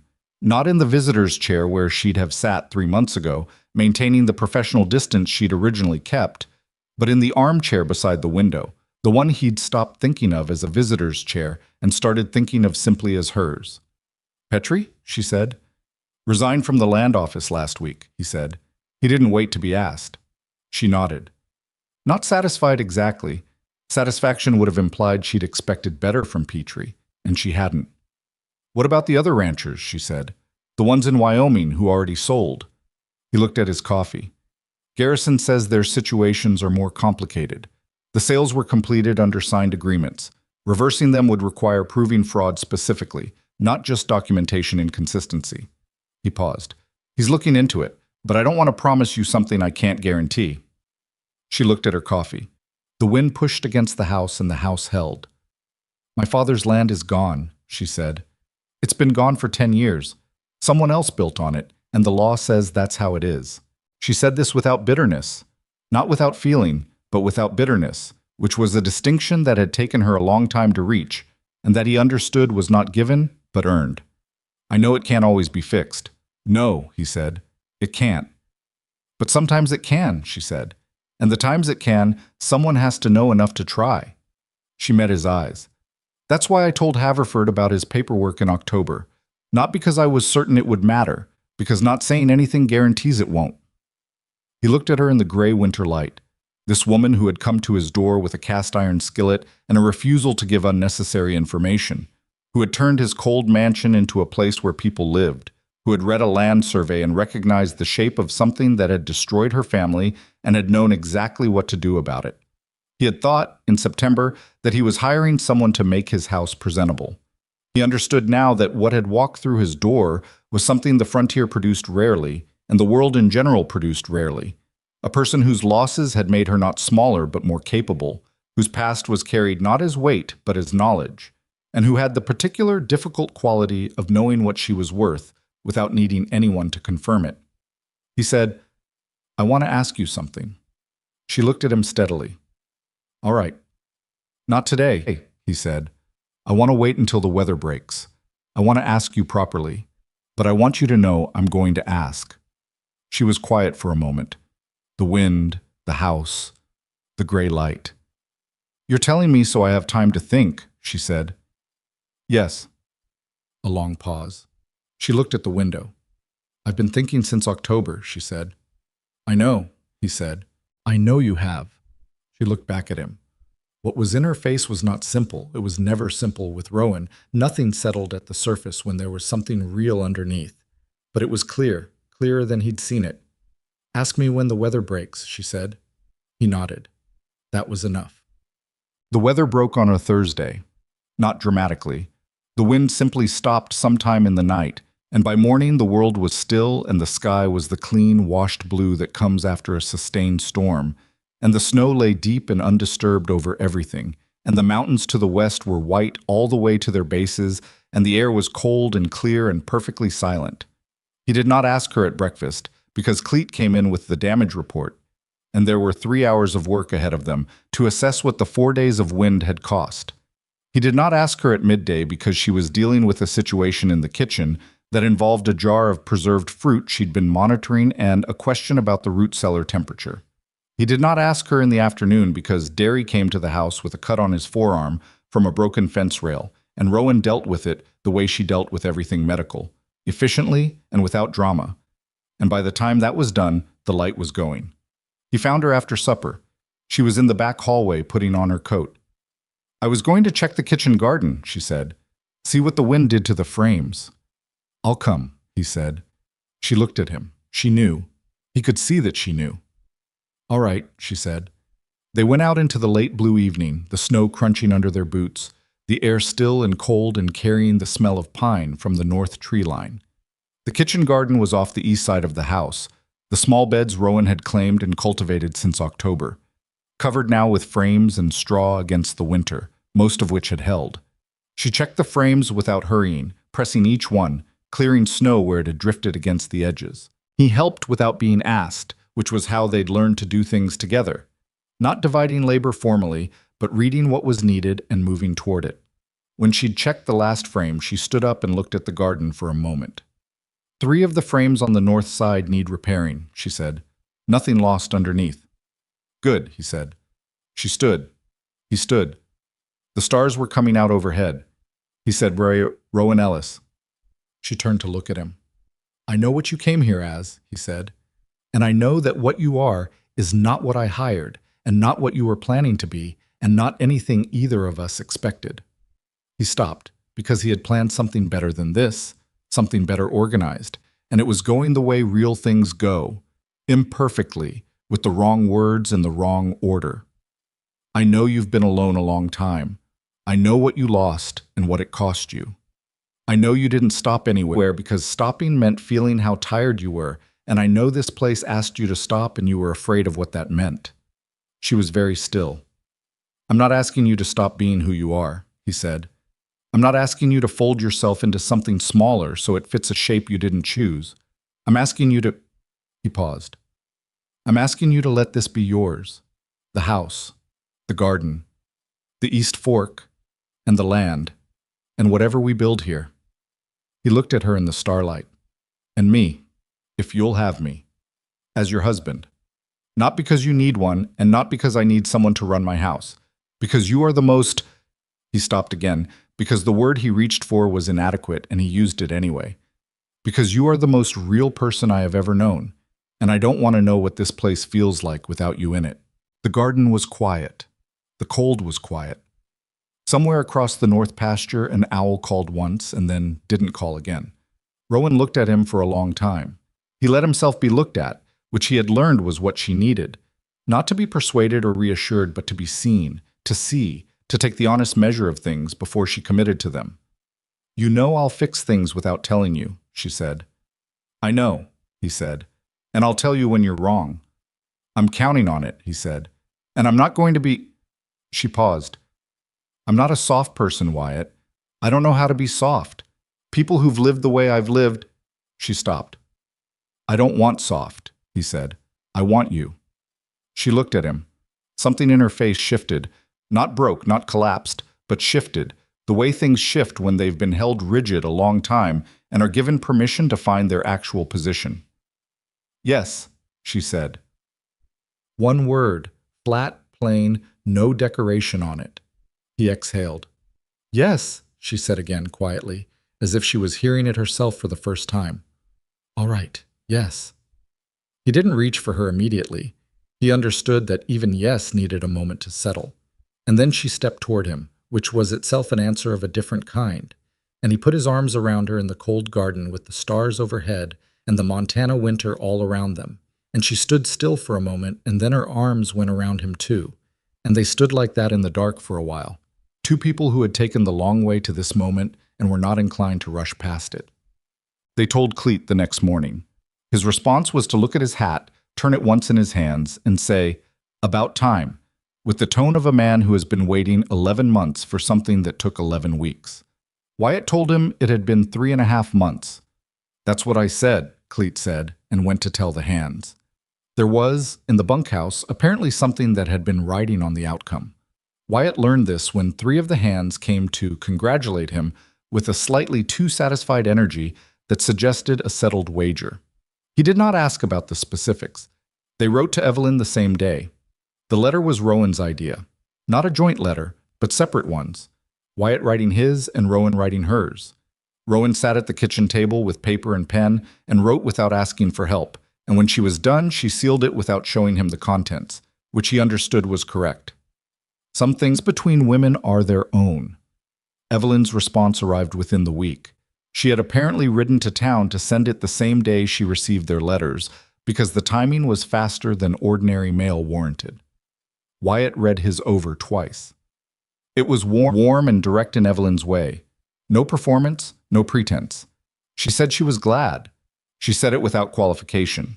She said Silver Creek had turned out to be exactly the right place for her, and that the children in the schoolroom had a combined energy that was exhausting and wonderful in equal measure, and that she had recently had 3 very good dinners in the boarding house dining room with a man who asked careful, thoughtful questions and seemed genuinely interested in her answers, and that she was not making any announcements but wanted them to know that her life here was good.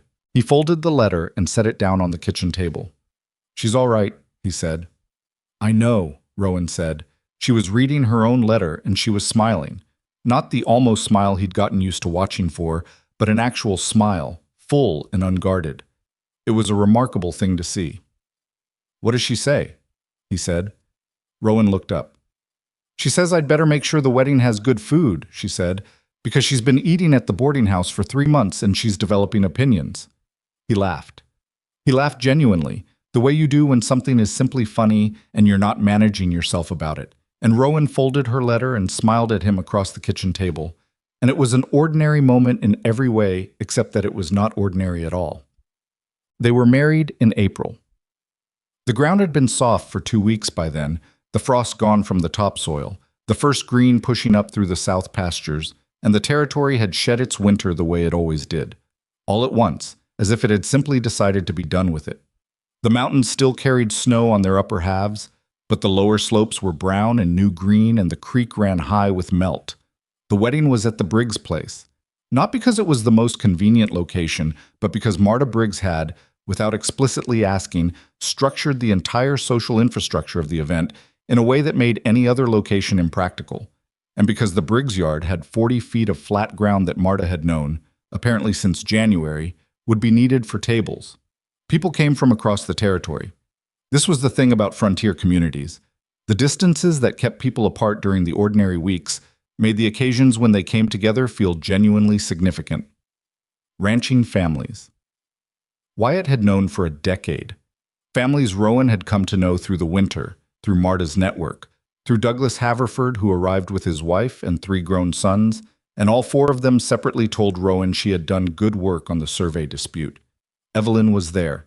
She arrived with Marta's family and stood near the front of the gathered crowd with the bright, unsentimental happiness of a woman who has put something behind her cleanly and found something better ahead. She had a man with her. Not Gerald Holt, someone different entirely, a quiet man from Billings who had come to Silver Creek on legal business 2 months ago and had apparently found more reason to stay than business alone provided. She introduced him without fanfare. His name was Andrew. He shook Wyatt's hand and looked at him with the careful eyes of a man sizing up someone his companion has history with. And Wyatt looked back at him with the particular attention of a man who wants to know what caliber of person is standing beside a woman he respects. He seemed solid, careful, the kind of man who listened before he spoke. "Good," Rowan said quietly, when Wyatt mentioned this to her before the ceremony. "You think so?" he said. "She needs someone who listens," Rowan said. "She's the smartest person in most rooms. She needs someone who knows it and isn't threatened by it." He looked at her. "Like you," he said. She looked at him. "I'm not the smartest person in most rooms," she said. "You are in every room I've been in with you," he said. She started to say something. He could see her assembling a deflection, the reflex she still had, the old habit of redirecting. And then she stopped. She looked at him. She let it land. "Thank you," she said simply. He had been waiting, without knowing he was waiting, for her to do that, to receive something without immediately redirecting it away. It was a small thing. It was not a small thing. "Ready?" he said. "Ask me something easier," she said, but she took his arm. Gotcha. The ceremony was not elaborate. Neither of them had wanted elaborate.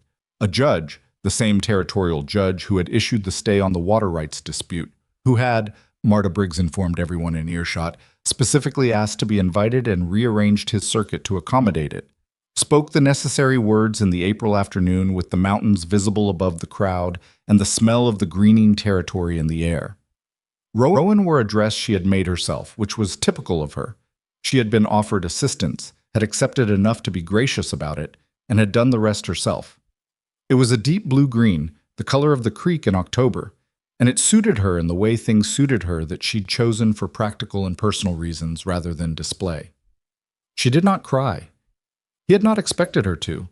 She held his gaze through the whole of it with the direct steadiness that was the most fundamentally Rowan thing about her, and when the time came for the words she had to say, she said them in a voice that was clear and unhurried and contained no drama whatsoever, which was exactly right. He said his. When it was done and the gathered crowd produced the noise that gathered crowds produce at these moments, he looked at her and she looked at him and she said, quietly enough that only he could hear it, "Well, that's done." He laughed. He couldn't help it. "That's done," he agreed. "Good," she said. And then the crowd was around them and Marta Briggs was producing food from somewhere, and the fiddle players from the mining camp, the same ones from the October gathering, had started up something that was probably supposed to be dignified but was already getting faster, and the April afternoon became the April evening, and then the kind of night that springs up in the territory when the weather is good and people have been isolated all winter and have decided collectively to celebrate. Evelyn found Rowan sometime in the middle of the evening. Wyatt saw them from across the yard. Standing slightly apart from the main noise, two women talking with the ease of people who had established, in 3.5 strange months, a friendship that neither of them had anticipated and neither was inclined to analyze too carefully. He didn't hear what they said. He saw Evelyn's face and Rowan's face and the particular quality of their attention to each other, and he thought about what it meant that the woman he'd intended to marry and the woman he had married were standing in the April night talking like old friends, and that no one had been destroyed and no life had been ruined, and that things had, against the general odds of human situations, worked out in a way that was better for everyone than the original plan would have been. This was not, he understood, the usual outcome. Usually someone paid more. Usually the cost was larger and the ledger less balanced. He was not naive about that. He knew what his situation looked like from the outside, knew that a different cast of characters with different constitutions would have produced a different and uglier story. What had made this possible was not luck. It was the specific character of the people involved. Evelyn's refusal to let duty stand in for honesty, Rowan's refusal to take what wasn't freely given, and his own willingness, late in arriving but genuinely arrived at, to tell the truth about what he actually felt, rather than what he was supposed to feel. He had spent 10 years building things: land, cattle, reputation, the infrastructure of a successful man's successful life.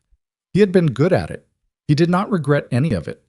But he understood now, standing in his own April celebration with his new wife 20 feet away, talking to his former fiancée and the fiddle playing and the stars coming out over Montana, that all of it, all the land and the water rights and the grand house and the 4,000 acres, was context.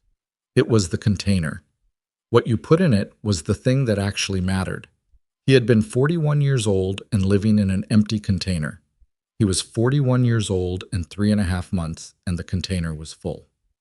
They drove home late, just the two of them, the same road they'd driven in October and November and January, familiar now in the way that roads become familiar when you've taken them in enough weathers and enough states of mind. The house came into view the way it always did, and he stopped the horses for a moment without meaning to. She looked at him. "I always stop here," he said. "I don't know why, since October." "I know," she said. "I've watched you from the window." He looked at her. "You've watched me stop in the road and look at the house?" "Several times," she said. "I wondered what you were looking at." "I was trying to understand it," he said. "Why it looked different." She looked at the house. In the spring dark, with the lamps Cleet had left burning in the front windows, it was warm. It had been warm since October. He had gotten so accustomed to it that he almost didn't notice anymore, which was itself a kind of answer. "It's the same house," she said. "Yes," he said. "That's what I couldn't figure out." She looked at him sideways with the expression he'd come to love, the one that was almost a smile but was doing something more complicated. "The house didn't change," she said. "You changed what you were looking for." He sat with that for a moment. The horses stood patiently. "You've thought about this," he said. "I thought about a lot of things in October," she said, "before I agreed to stay." "What made you agree?" he said. "Actually, what was the thing that did it?" She was quiet for a moment. He'd asked this before, or versions of it, and she'd deflected or given partial answers or said she'd thought about it and changed the subject. She did none of those things now. "You offered me money for a woman you'd never met," she said, "because I was sad about her situation, and you wanted me to have less to carry." She paused. "That was the thing. Not the house, not the land, not any of the things a man like you could offer a woman like me." She looked at the house. "That small, pointless generosity. No benefit to you. Just, you saw something heavy and wanted to help lift it." He didn't say anything. "People who do that," she said, "are rare. I've been on the frontier long enough to know how rare." She looked at him. "That's what I agreed to, not the rest of it." He looked at her for a moment in the spring dark. "The money," he said. "Did it help her? Your friend in Nebraska?" A pause. "Yes," she said. Her brother-in-law came out. The letter she sent in December. She said she's all right. Children are all right. "Good," he said. "Yes," she said. "Good." He clicked the horses forward, and they came down the last stretch to the house, and he helped her down from the wagon, and they went in through the front door, not the back, the front, which was the right door for tonight. And the house was warm and lit and smelled of what it had smelled of since October, which was the smell of a place being genuinely inhabited. She stood in the front hallway and looked at the house the way he'd stood in the road and looked at it. "What?" he said. "I'm looking at it," she said. "At what specifically?" She turned to him. "At the fact that it's mine," she said, and the plainness of it, the total absence of performance, was the most romantic thing anyone had ever said to him in his life. The spring came in fully, and the ranch expanded into it. The cattle did well. The winter loss had been less than he'd feared, a fact Cleet attributed in his forthright way to better shelter decisions made in the fall, which were Rowan's decisions, a point Cleet made clearly and without elaboration, because clarity was how Cleet operated. Rowan took on more of the ranch's operational thinking, not in any formal way. She didn't want a title or a ledger with her name on it, but in the practical way of someone who had learned what mattered and was applying what she knew. She corresponded with Douglas Haverford about a water access agreement that put two smaller ranching families on more stable footing. She worked with Garrison to ensure the Ashford claim documentation was complete and current and would not be vulnerable to the method that Gerald Holt had tried to use. She continued the kitchen garden and expanded it, and the ranch hands ate better in the summer of 1877 than they had in any previous year, which was another thing Cleet noted without editorializing. She was not soft. He had known she wasn't and didn't want her to be. She told him when he was wrong about things. The east fence repair he'd underestimated, the decision about the new hand he'd hired who turned out to be reliable in exactly the ways she'd said he would be. The letter to the county commissioner about road access that she rewrote into something cleaner and more likely to get a response. She was right about most of these things. When she was wrong about something, the preserved fruit she was certain would last until spring and didn't quite, she acknowledged it without excess and moved on. He was not always easy to live with either. He had the habits of a man who had lived alone a long time, which meant occasional silences that lasted longer than was comfortable, and a tendency to solve problems internally before consulting the person next to him, and a conviction about certain ranch decisions that occasionally crossed from confidence into stubbornness. She said so, when it was relevant. He worked on it. He did not always succeed, but he consistently tried, which she said was the part that mattered. They disagreed sometimes. Not often, but sometimes. And the disagreements were real disagreements, not performances of conflict or tactical negotiations, but two people with strong and independent minds who saw a thing differently and had to work out what to do about that. They were not always graceful about it. There were evenings when the kitchen was quiet in the wrong way, and mornings when things resumed without the previous evening's difficulty having been fully resolved. They learned to let those things finish resolving in their own time. The house was patient with them. In July, Evelyn Pierce, who had, on a quiet Wednesday in June, become Evelyn Marsh, brought her husband Andrew to the ranch for supper. It was the first time the four of them had been in a room together, and it had the slight formality of a moment everyone has been approaching for a while.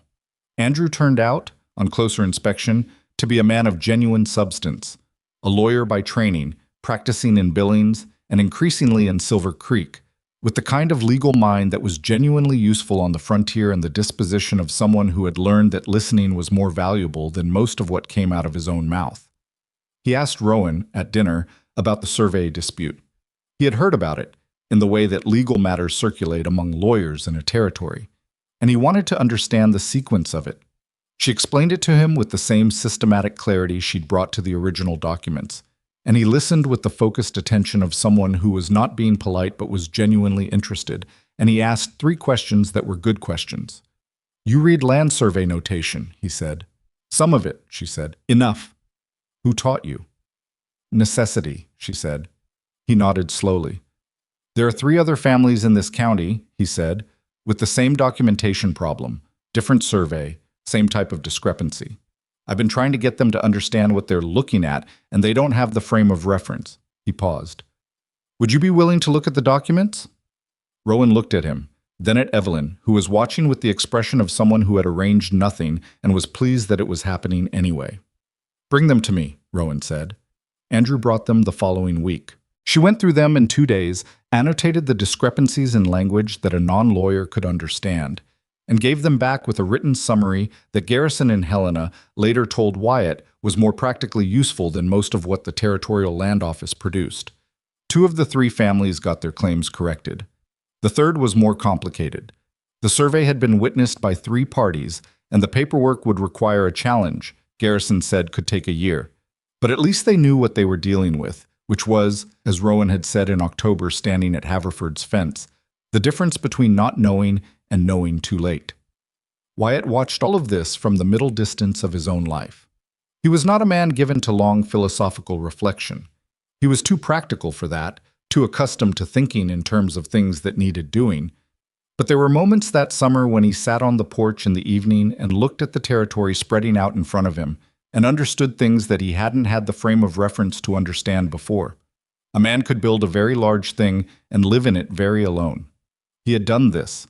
He had been good at the building and unaware for a long time of the alone. What changed it was not what he expected.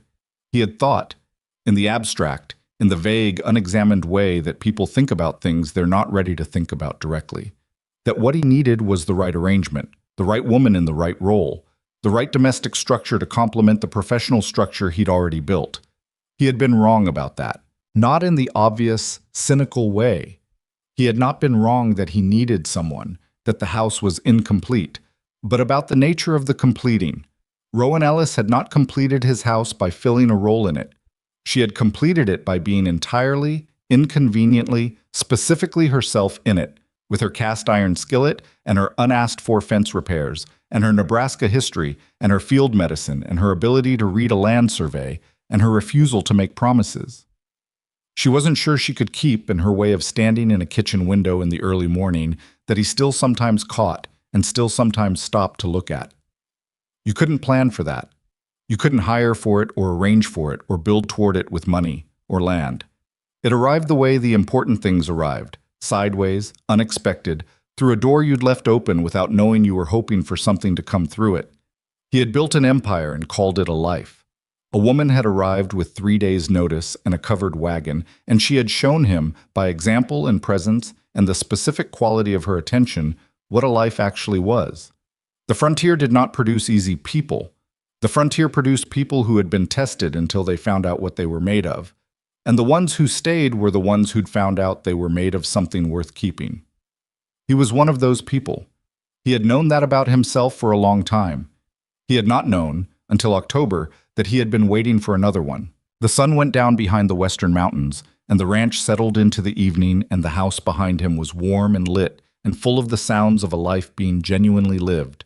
And Wyatt Ashford, who had everything a man was supposed to want and had wanted it honestly and had still been lonely in it, sat on his porch in the Montana summer and felt, for the first time in his memory, that he was exactly where he was supposed to be. Not because everything was easy, not because everything was resolved, not because the East Fork was secured and the cattle were healthy and the documentation was clean, though all of those things were true, but because inside the house, in the kitchen, he could hear Rowan singing. Not loudly, not for anyone, the same way she had sung that first week when she thought no one was listening. And the house held it and held him, and he understood finally that the richest thing he had ever done was nothing he had built. It was opening a door and letting her in.